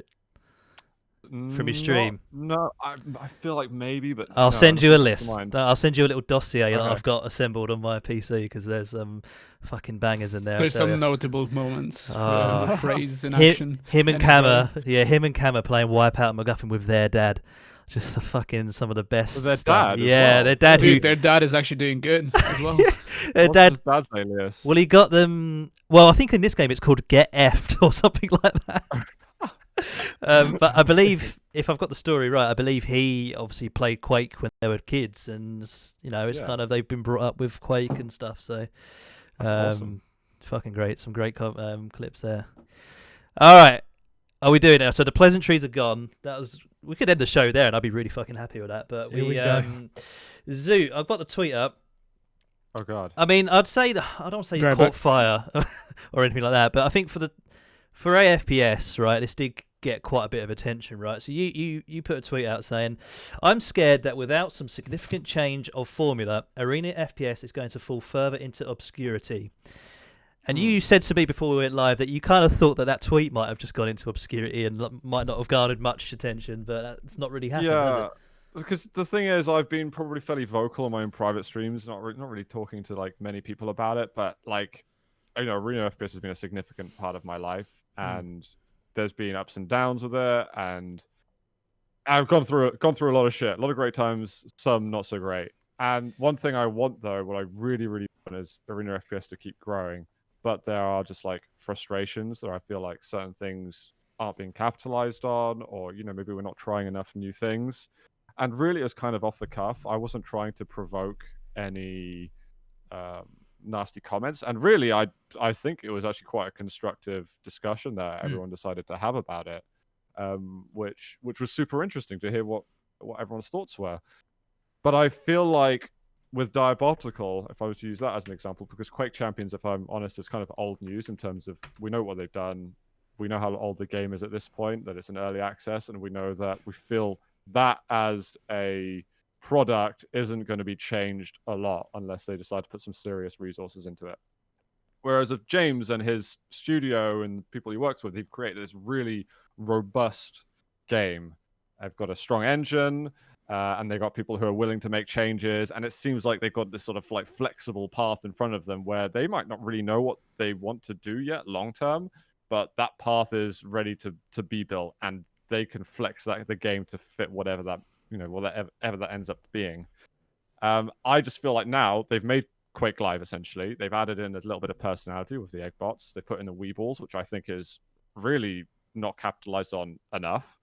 And I wonder, can you now turn it into something which has its own full identity rather than trying to bring everything that was good from Quake Live together with the stats, with some social features, with some proper monetization, so on and so forth, and make it a game that people can jump on board and not feel too segregated up within the community.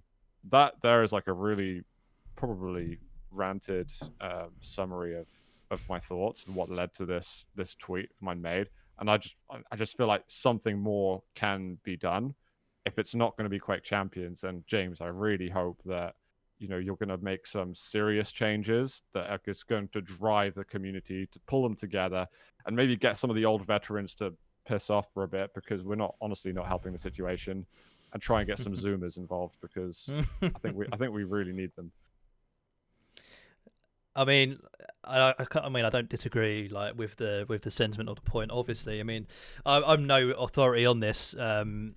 Really, I just thought it's interesting to talk about, because the trouble, or the thing I've noticed, right, as an observer of this community, right, one, it's very small, but that's not a bad thing. It's small, everyone's familiar with everyone, right? So obviously you had a lot of people come out that you obviously familiar with, previous colleagues, friends, players, whatever.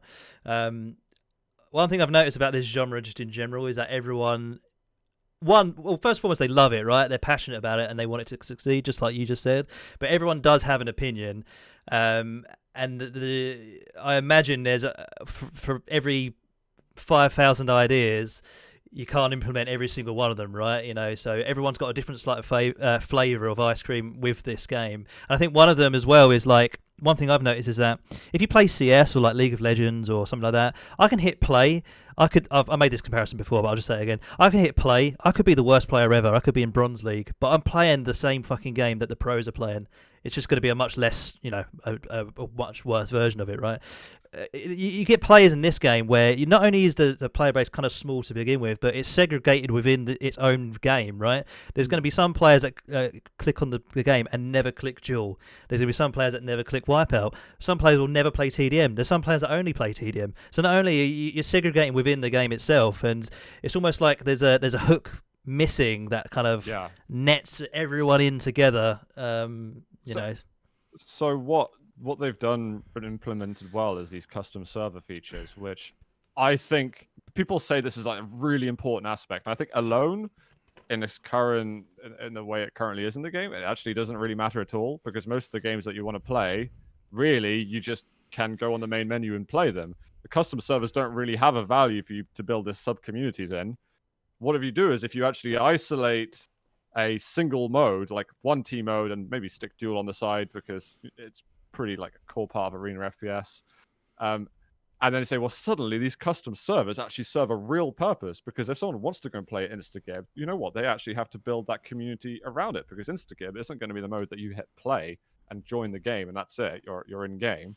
Suddenly you'll see that the custom servers are actually going to be used and populated. Again, I'm not a game designer, but to me that's how I'm drawing the logic of why that would make sense. But the people who just want to jump in a game, they're going to play the mode that you tell them to play. And if they're not going to play that mode, then it's because they don't find the game fun and they won't play it. Or it's because, well, actually, I really loved my Wipeout community. I'm going to go find people to play Wipeout. And you still got them hooked because they're still using your product because you've given them a platform for it. But I just want there to be a focus. And obviously, I'm massively biased in favor of CTF and the history of NTF. I would love to see something around there where you're kind of told what to do. Hey, you're an attacking person, defending person. This is your role within the team. Get some more Weeballs in. Remove. I've been trying not to swear too much, but now for real added emphasis, remove fucking weapon spawns from team modes and build a team mode around that, because I stopped caring so much about picking up weapons. I'm so sick of picking up weapons. Every time I spawn, I'm playing one of these modes, I gotta go, oh, where's the goddamn rocket launcher? I gotta find the rocket launcher again. Who the fuck wants to play the game where they have to keep picking up the same weapon in the same place over and over and over again? I would just like loadouts or something, just have some imagination around it, simplify it. It's not just 30 item spawns. Do something big, do something significant, shake things up, cause some arguments online, and there will be those making it big. Yeah. If you're in a game with Abzo, you'll never find rail. I'll just say that as well. That's one thing you'll never mind. And sorry, I just read in chat because I forgot to make this point at one point. Someone said, "What does Zoot think about grappling hook CTF?" Don't put in the Stop making it complicated. Make it easy. Don't put in the goddamn grappling hook, James. Oh no. Anyway, sorry. Carry on. No, that's fine. I'm Phaze. now. No, yes, because you're on the stove basically. Phaze. we mentioned it, right, about new players coming into like AFPS, and you named just, and rightly so, right? You've only been a player for a couple of years in AFPS. Like what, like you'd think that some, the devs, I'm sure you have because you've been involved in helping testing and stuff. Like, what got you hooked into like Quake Champions, for example, as opposed to like one of the bigger games? You might have been a prevalent CS:GO player in 2017 when the game was Money? hot as hell. Well, yeah, there's money there, but there's it can be with some money in Quake Champions, I suppose. But like, what hooks you into the game, like Arena FPS, as opposed to a more common like tac shooter or something like this? I think like it's gonna be if we speak to pretty much every single player from Poland that has ever played competitively on any level, it all goes back to either our uncles, our dads, or it goes back to cafes, right? Internet cafes. In Poland, the only two games that you will have in internet cafe, at least back when I was playing, was either Quake or it was CS 1.4 or 1.5. So depending on which game you start with, that's the game you pretty much stick to. And luckily not luckily, I'm gonna say unlike I'm very unlucky to pick Quake because as you can tell, like the prize pools are not that big in like they've never been big in Arena FPS. Purely because it's an extremely tough game and it's very hard to make it popular. There's a lot, people say do this to fix this, do this to fix that, don't do this, don't do that, and it's like there isn't a one way or an answer how to fix things. So Arena FPS has always been in a position where it doesn't have a lot of money to share between players. Whereas in CS, obviously, if you get yourself into CS, there's always money, always. And then if you're a CS player, then you go play Valorant, and then you get paid 20k a month as a player. And it's like, it was my uncle that got me hooked up on Arena FPS. He was the one competing. He used to compete with guys like Matrox back in 2002.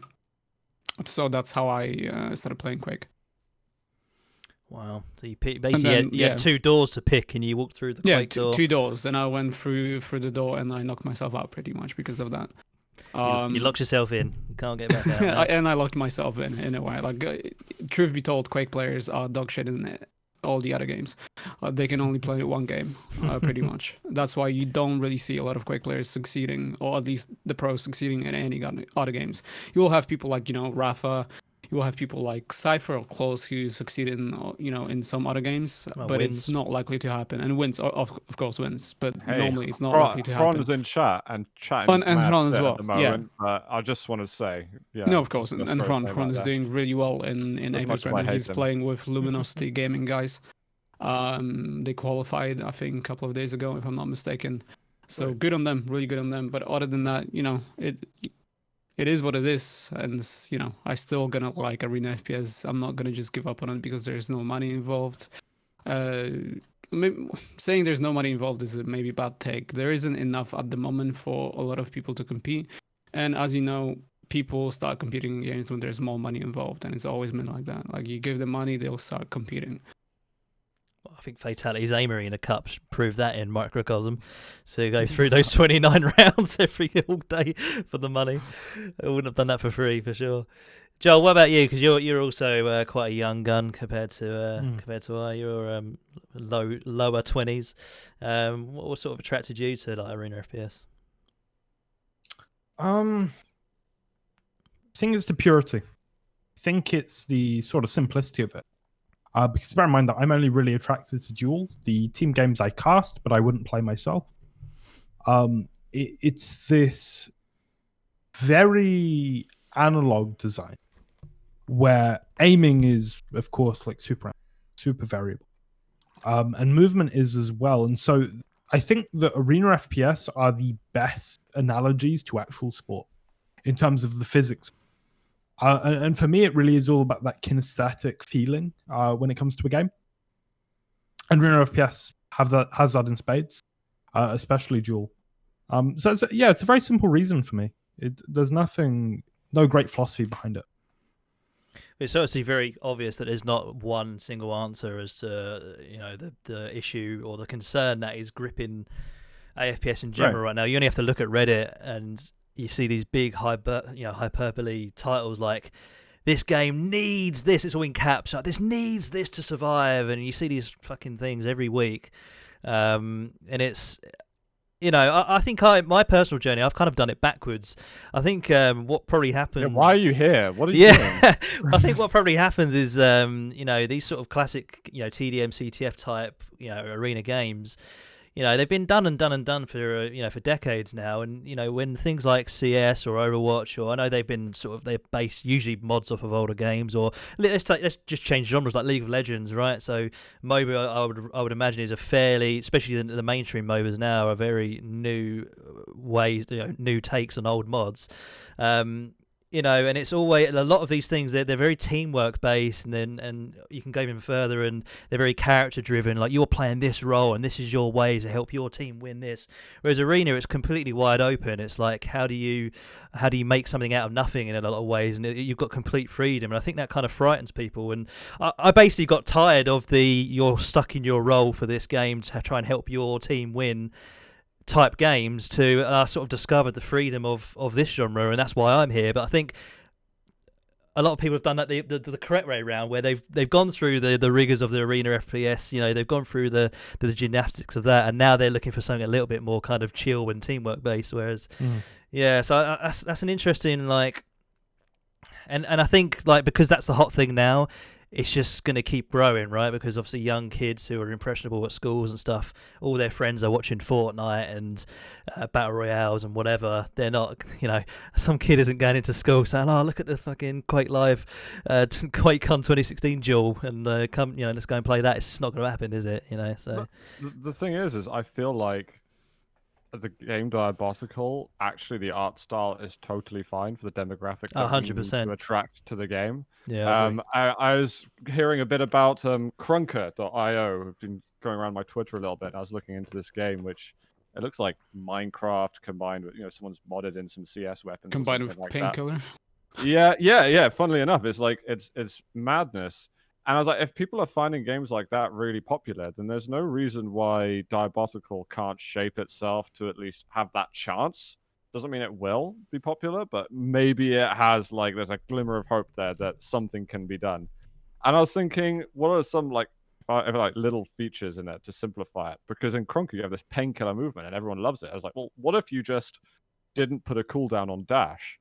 And the only time you can't use dash is maybe if you've been in combat. Or maybe, there can be anything. Because people can then dash around and turn corners quite easily. But if you really want to get some straight line speed, then maybe you have to immerse yourself in a bit more the movement physics. I don't think movement is a problem, like, at all in Dibaotical or in Quake. I just think it's the environment that the people are put in. They have got to do so much bloody admin with weapon pickups and everything and items and so on. It's like move some of that away. People don't want to do a million things before they have a chance. It feels like so many games are like, it's RNG anyway, it's random. You and the best player in the world can go to one spot in this map, like in PUBG. The best player in the world's got trash weapon from it. But you got the weapon that you really, really wanted. You have like this equal opportunity that doesn't matter how good you are. You've got a chance to just find something that you're going to have fun with.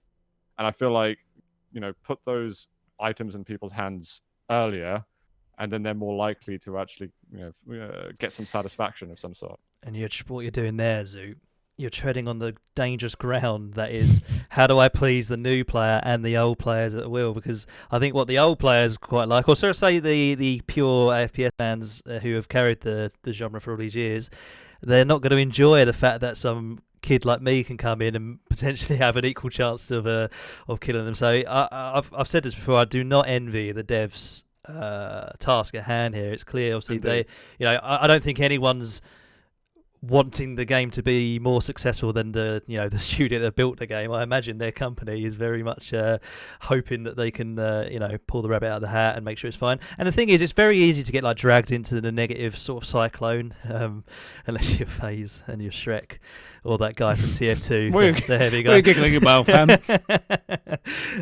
Anyone listening on the audio version of this later will regret that.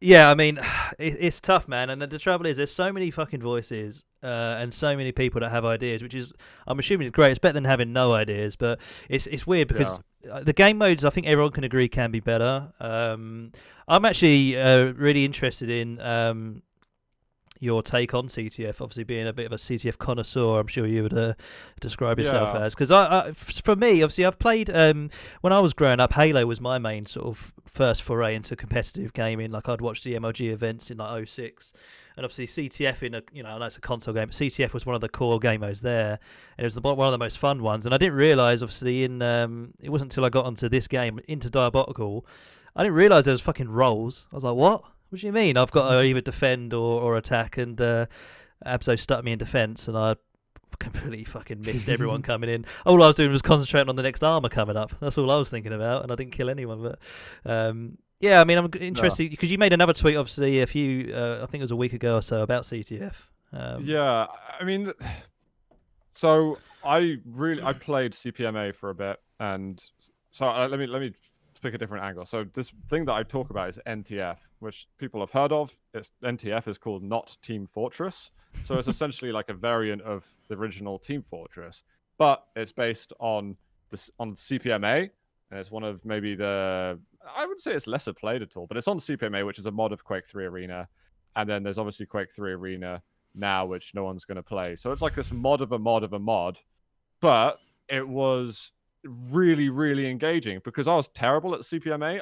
I came from Excessive Plus, where you are just given the weapons. It's like Instagib on speed. It's just this ridiculous thing where all the weapons are totally overpowered. So with the idea of me picking up weapons again was really terrifying.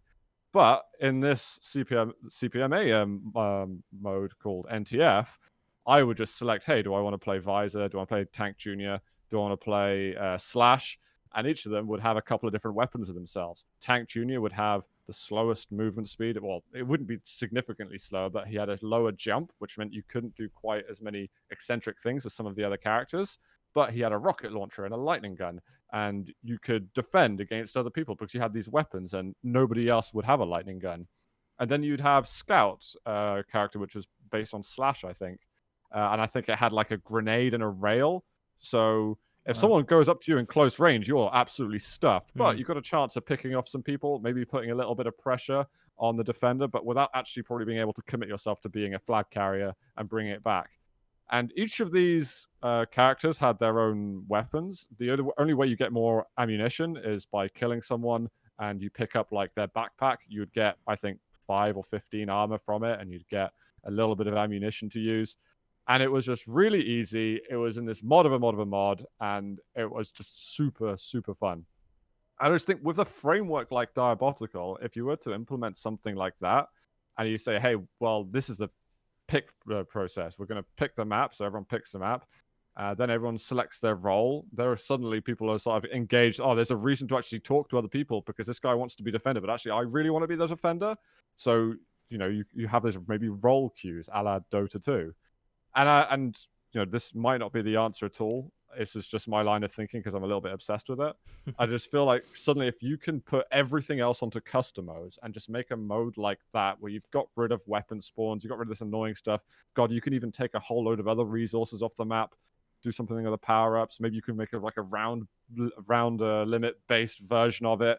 I don't know. There's like use your imagination at this point as a studio developer, right? Or a game developer in a studio. I just think that would be a bit more engaging for someone new. You've still got the movement, you've still got some of the weapons, albeit spread over different characters, and suddenly you have like a purpose for the person that you're playing within the map, which is easier from an esports side to say, well, we're following Tank Junior equivalent now. This guy's obviously defending. We know he's going to defend, and that's what he'll stick at doing.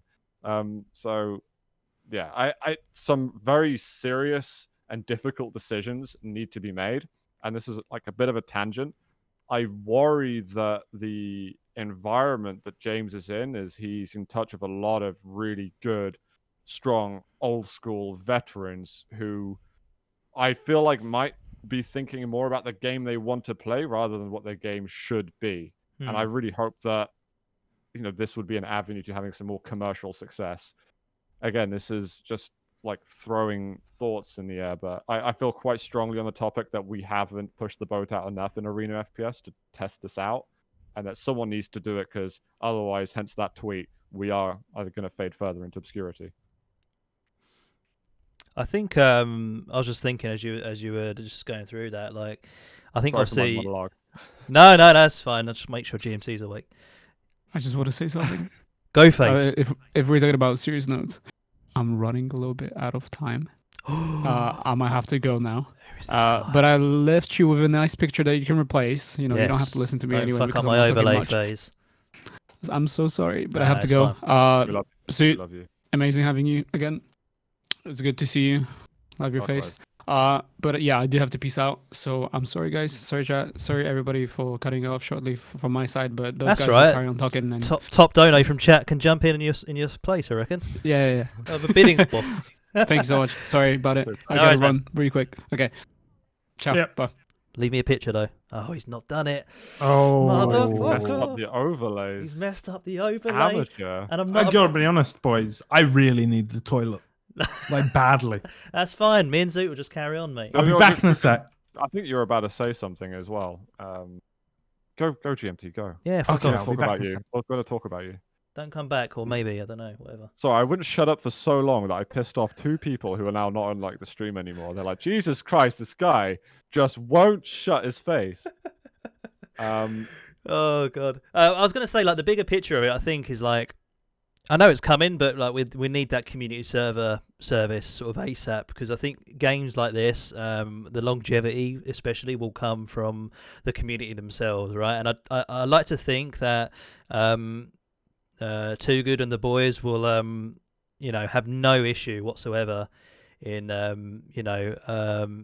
in jumping on something that does kind of inspire a new community, or like a new esport or something like that. Because it's very clear to me that the esports program they're running now with Extinction, Wipeout, and MacGuffin is probably not perfect, and I don't even think they would admit that. Yeah. They've even said that the idea of Yeah. Wipeout, for example, is to kind of it's almost like the intermediate mode. I get that. I get that for sure. I do think that Extinction is essentially round limit Quake Champions Duel plus Ghosts. I don't think it's a huge invention, so my apologies on the criticism of that. I don't see Extinction as something very significant. No. MacGuffin is based on Sacrifice. It's pretty much the same thing. And Sacrifice, in Quake Champions now, I think is actually quite good, because even though everyone's going after the same objective, everyone also is a unique champion. If you put the format of the events correctly, or the mode, everyone should be playing a different champion on each team. Which makes it, okay, some champions can do some things better than others. Suddenly there's like a real identity to each player. What I found in MacGuffin is that everyone is trying to do the exact same thing. Yeah. Maybe a point of differentiation is, so maybe someone has a certain Weeble that's different. Again, something that they should really look at leaning into and expanding upon. And I just find that I wasn't as engaged in it as I thought I was going to be. It's And definitely more fun to play yeah. than it is to watch. Like, Yeah, 100%. I actually really dig Wipeout from a casual mode. I think it's really, really cool. And it's quite funny to spectate it. But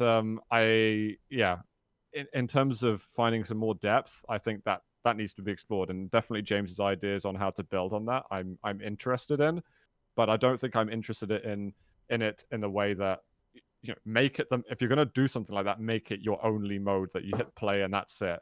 Do something brave. I think that's the moral of my own story or contribution to today's podcast. Yeah. I mean, it's like it's kind of like that's what I mean with what I was saying before about how there's just so many different flavors that people want from a game like this. So it's incredibly tough to do. And there's definitely, like, Extinction is definitely a compromise on team deathmatch. I'm sure if James had his way, he would want to just put team deathmatch in and just have people get it and enjoy it and want to learn it. But that desire is not really there, especially for like a brand new player. Yeah, I didn't even talk about TDM, and with weapon respawn, I genuinely think you're compromising your product so much by putting that in, by overcomplicating it. It is like the veteran Quake TDM's wet dream of having that in Dibaotical and having loads of people start to play it. And I can imagine that the thought of that is really tantalizing. You want people to get your mode. Finally, you got this chance for people to really understand what you love about the game. But honestly, the reality of it is it's going to push people away. And you're not going to get the next big influencer coming to the game and say, oh, actually, this game, maybe I got paid to play it. Maybe I'm playing it because it happens to be, on the bloody Epic game store. I'm going to have a quick go at it in front of my audience. You're not going to get them to bite and play that game night in, night out. Well, a funny story. Me and my friend Paul, out when during the stress test, they had TDM as a matchmaking game, right? So we go in as a 2. We're like, team deathmatch. The rules are fucking easy. You just go and kill the other team, right?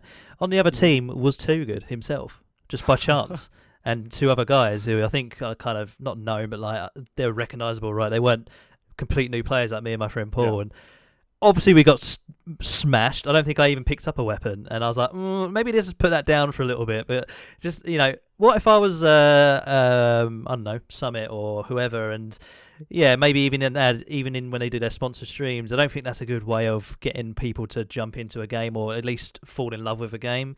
They're there just for the streamer mainly, but if I was there to a big audience just complaining the whole time how this game's dumb and I just didn't get it, that can be very damaging. So I totally understand why that was only in for one weekend, pretty much. This has made me think of something interesting, which has made me think of something like, I'm going to really sound like a dictator on this, but what I would do is if I were to do something extreme like this and put someone on that mode, because you don't want to go on a server and meet Too Good or meet Abso or these strong players. If I would assume that these players already have some kind of hidden MMR or ELO, so that they're not going to queue up against show blogs or whatever.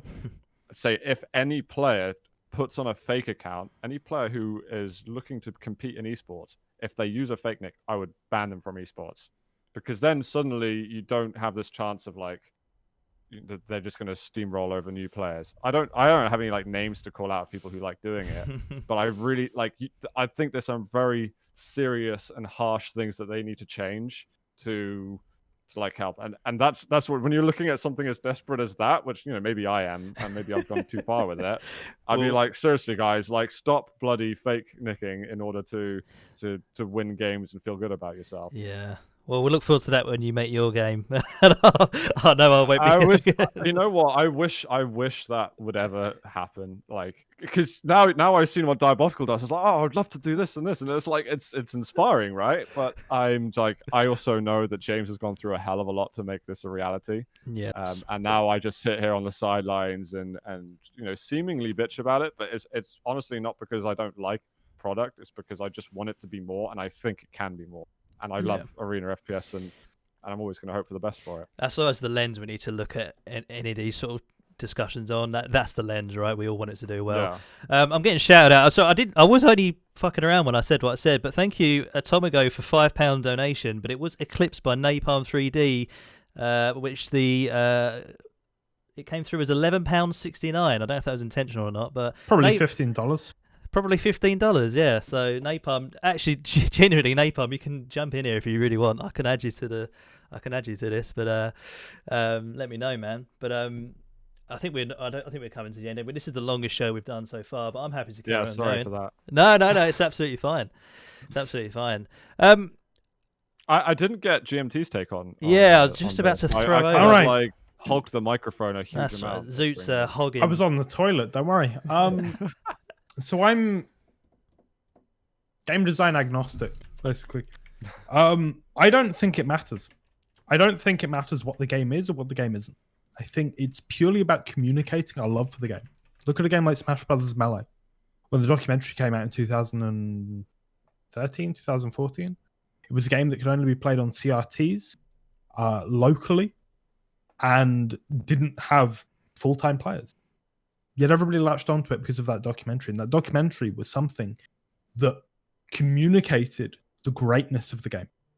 And that's what we need. I don't think it's about making it more accessible. I think Dark Souls flourishes in the modern day. Melee flourishes in the modern day.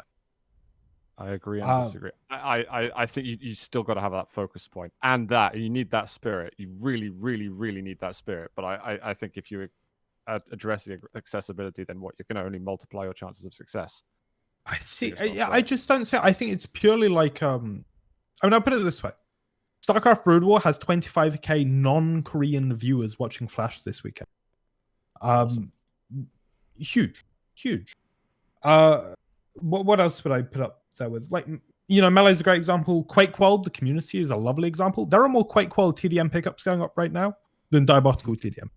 That's mad. Right, but it's how it is. I think it's all about communicating that love. Here's a great example for me, and I've never been able to get past it, so actually it defeats the argument. But I have never been able to get to a high enough level to raid in an MMO. But essentially, the way that people have sold me on MMOs is the whole thing's shit until you raid, and that's sort of arena FPS. You got to play enough till you're good enough that the game gets really fun. But I think it's a question of communicating that, and it's also, and this is the ugly truth, I think it's a question of luck. Dark Souls sort of lucked into being incredibly popular, despite being incredibly inaccessible. But I think it's the same thing. It's just about convincing people that there is this pot of gold at the end of the rainbow. I don't know if the game needs to be more accessible, and I think that Quake Champions had this issue where the core audience that should have loved it did terrible, terrible PR work for it. And Dibaotical sort of has those people on side, but not quite. And we're all a community of ragers and a community of people that shit on the game really quickly. And I think that's the issue more than any game design. But I think the problem is, and this is the ugly truth that people don't want to accept, and neither do I, the game could be designed perfectly to suit an audience, and it still wouldn't matter. That's totally true. The great example for me is how inaccessible were MOBAs before they became the biggest genre on Earth. You would have said they were too mathematically complex. They had too many options. They were too hard to learn. Warcraft 3 Dota is an absolute nightmare. And yet, with a couple of tweaks, it became the most popular game in the world in the form of League of Legends. It was massively popular, admittedly, though. Admittedly. Right from Warcraft 3. But hugely inaccessible. People have said this can never be mainstream because of X, Y, and Z. And then it was mainstream, and then post hoc, we rationalized that as, oh yeah, but it did do this, and this. I think the true answer is none of us really know, and it's a whole lot up to luck. I think, like, with the MOBA example you just gave, which is great, Joel, because it reminded me, because I got into League of Legends in about 2013, played it on and off. I played it kind of hardcore, I'd say, for about 2 years, but then kind of on and off from there. But I would not have got into that if it wasn't for my friend who was already playing it. And, like, I think people underestimate kind of the word of mouth does obviously translate over the internet very well. How many times have you, Zoot, and probably you, Joel, tried to got a friend into Quake or an arena FPS, and they've kind of tried it and it's not really for them? It's the learning curve is just fucking gigantic right from the off. You've got to figure out how to move from the get go, right? And that can be its own challenge for some people. Last time I got someone involved into Quake was my friend in about 2008, and he played for a couple of years.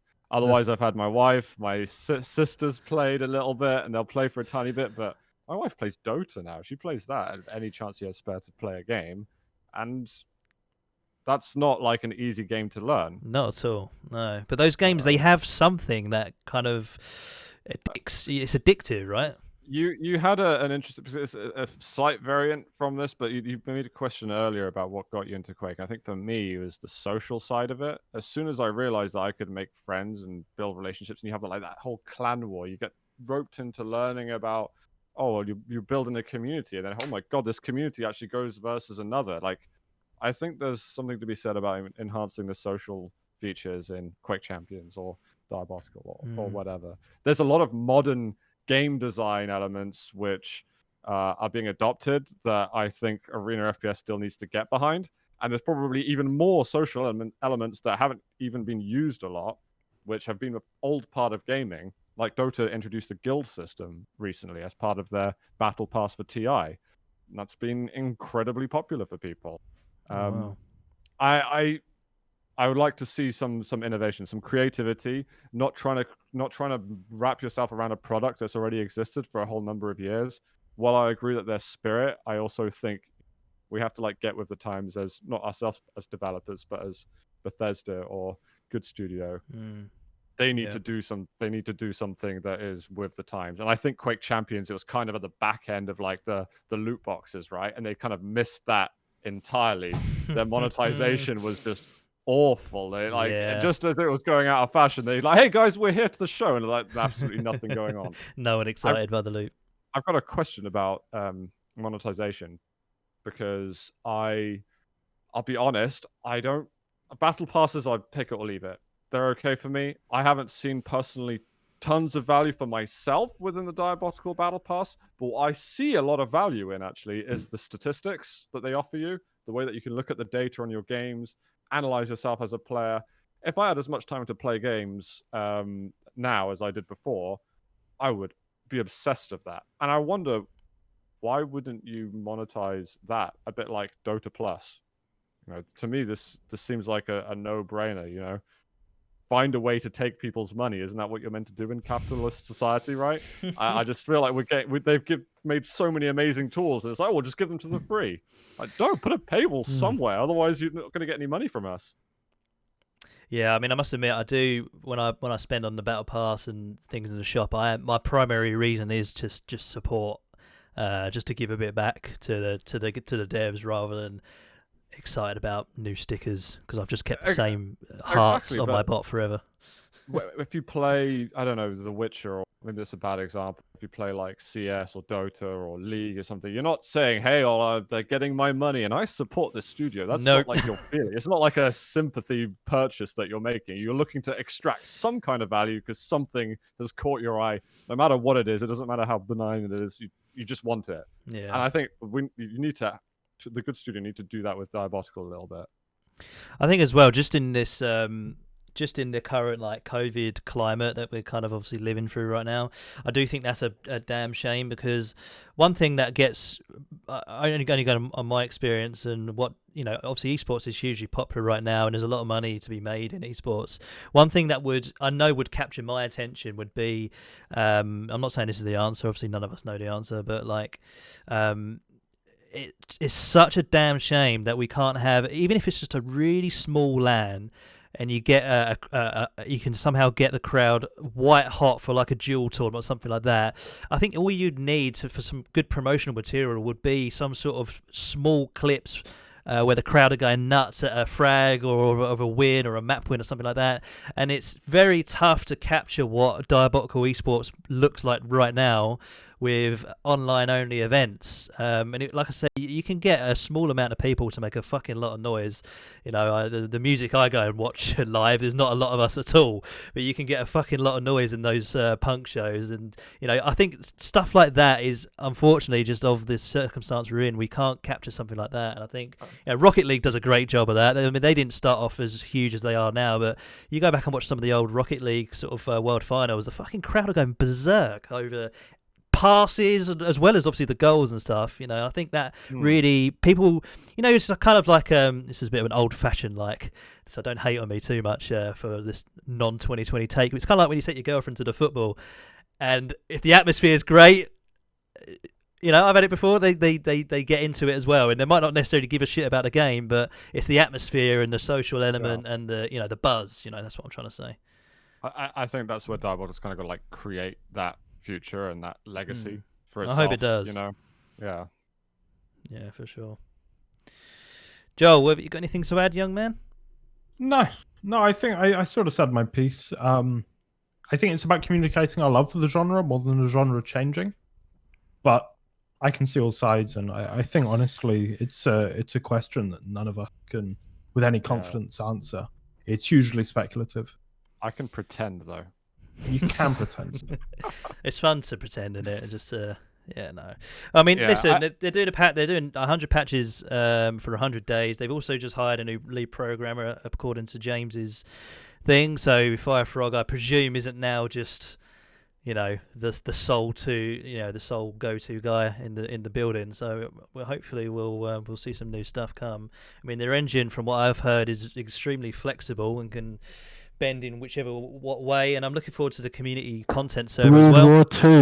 World War II. Yeah, get that out before Christmas. Yeah, new RTS in the glitch engine. But I mean, is this what the Blizzard guys have split off and made, or are you talking? Don't even get Joel. Don't even get Joel fucking started on that. Oh my god. Interesting. Yeah, sorry, I won't divert the course. That's on our subcast. We'll make one day the RTS version of this. It'll just be me teeing up Joel for why he loves RTS so much. Yep. Every episode will be the same. I just love mutalisks and zerglings. What can I say? Big fan. You disgust me. Guys, if there's anything else, I'm happy to throw to chat if there's any questions in there. I know there was a question earlier about some guy asked about the future of Diabotical. I kind of purposely ignored that because I knew we were going to talk about this, which kind of hopefully at least answered some of your questions, but if there is any, yeah, I think it's you can either sit there being passionate and encouraging spirit and hope for the best, or I think you can make some hard changes and also hope for the best. yeah. But it's like it's being static versus innovating, and I think ultimately that's what it's down to. Who the hell really knows though? If Quake Champions suddenly starts doing even better, Diabotical I think will by default. Well, they've rely on, right? Quake Champions have been sneaking out updates since Diabotical was released. I've noticed new maps. It's good, but it's just not enough. There needs to be some structural and Quake Champions, in my opinion, has the same problem as Diabotical. You're just presented with too many choices, and the worst thing is that they are the godfathers of esports, and there's no 4v4 ranked mode. I don't really have anything to add there.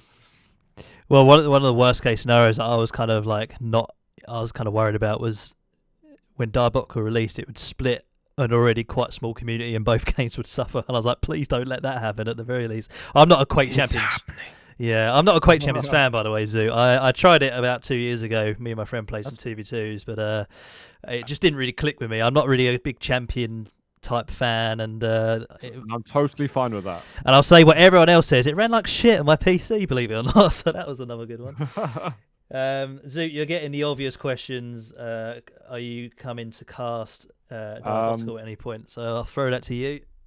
Well, easy answer or hard answer? What are you doing Saturday? What am I doing Saturday? What this? I have no idea. All right. He's a married man, Joe. He might have all sorts pending. Let's have a chat after the podcast. Yeah. You won't be outside. I will cast more if people pay right. That's one obvious thing. But I also, it's like the amount of time I have and like energy that I have for it, and I don't know where to slot myself into, and I get that feeling at the moment. Like as soon as I get to a sort of evening in the week where it's a possibility, I'm just so like knackered, and my wife works nights, and I see her for like I have a slot on like one portion of the week. And I actually quite value spending time with family at the moment. So, unless there's a real financial motivation or there's something really special to go on that is different to other events that I feel like I can get behind, I will always want to do some commentary at some point. It's just picking and choosing the right ones to do. You've grown up, Zoot. That's what that is. You're a full-fledged man. Is this where I'm going to be in 10 years? But a man of the people. Well, you never know. It's an interesting dynamic having you both on. How old are you? 23. How dare you? Doesn't look it. 31, mate. Oh, sorry, 8 years. 8 years. Okay. Someone's quoted you, by the way. I value spending time with family unless there's some financial motivation. I'm not sure that's quite what he meant, but it's quite a funny thing to see written down. The financial aspect is suddenly like I'm moving out, like I'm making a significant move next year, and so if I feel like suddenly, hey, like my time I see is worth a certain amount of time if I'm doing something that's career based, right, or professionally based. If there's something that's already worth the time, it's like, hey, this is actually going to have a direct benefit to how like my quality of life with my family is going to be, then I'll do that. And I'm sure they would understand. And Ash, will I wear your stilettos? In game. I thought she said I will just generally. Oh no, I want them in real life. That's more fun. Of course, Ashley. By the way, I'll wear them for sure. Yeah, Joel. I think let's make you a bit taller, Joel. Getting a bit you'll get on my That's level. what I need. Yeah, you get my level a bit there, I reckon. What are you, 5'10", Jay? 5'11"? I'll say 5'11", yeah. Average. All right, I'm 5'8". So yes, a couple of stilettos. guys, short asses. Yeah, we are. There's bad water in my area. It's a shocking state of affairs. Didn't get fed until I was 4. Right, here we go. Rabbit hole number 2 or 3 or 4, I don't know. So guys, we're gonna call it there. I don't have an ending screen, so I'm gonna raid someone. I'm gonna mute us in a moment. But Zoot, man, it was fucking great to have you on. First time I've ever spoken or met you, and it was fucking great fun to have you on. Is there anything you want to kind of do you want to plug your stream? I've got it on the overlay anyway, but is there anything you're up to or anything you want to let people know about? Keep watching Arena FPS. Like, thanks so much for inviting me on, because I've been in this sort of like very weird mood recently where I feel like I'm kind of just being very negative, but it really comes from like passion rather than like anger. I want the best, and I hope people, and I hope people will push for us no matter what, that we deserve the best. And that we've got some very, very capable developers on our hands that I hope is going to continue to make an amazing product for us. So yeah, keep following Arena FPS, and I hope we grow. Absolutely, mate. I'm sure the worry is just coming from a good place, and hopefully we'll look back in a couple of years and just be like, what the fuck were we worried about? This is great. This is a great game. I hope so. Joel, you and me, TimCon Mega Cup Saturday. Anything else you want to... So you've had a bit of a break from casting, right? You were going gun-ho for weeks, and now you've had like 2 weeks off. I've had an entire free weekend, and I haven't streamed because I'm too terrified to duel anymore because I get too sad. Yeah, I do enjoy your desk slams. Yeah, the desk slams are good, aren't they? TimCon Mega Saturday. Sunday, we can do US team quals? Maybe. I don't know. NA, sorry. They'll be coming through in the future. Thanks to Zoot for being on, and Jake, as always, for doing the actual hard part of hosting this.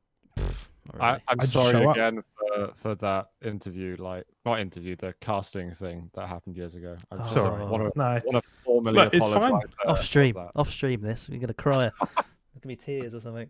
We won't thank Phaze for quitting. Ditching us, quite frankly. Oh, I think we know how the fucking team broke up. Just quit halfway through when it gets hard. Get Siege back on. Oh, where is Siege? Get him back.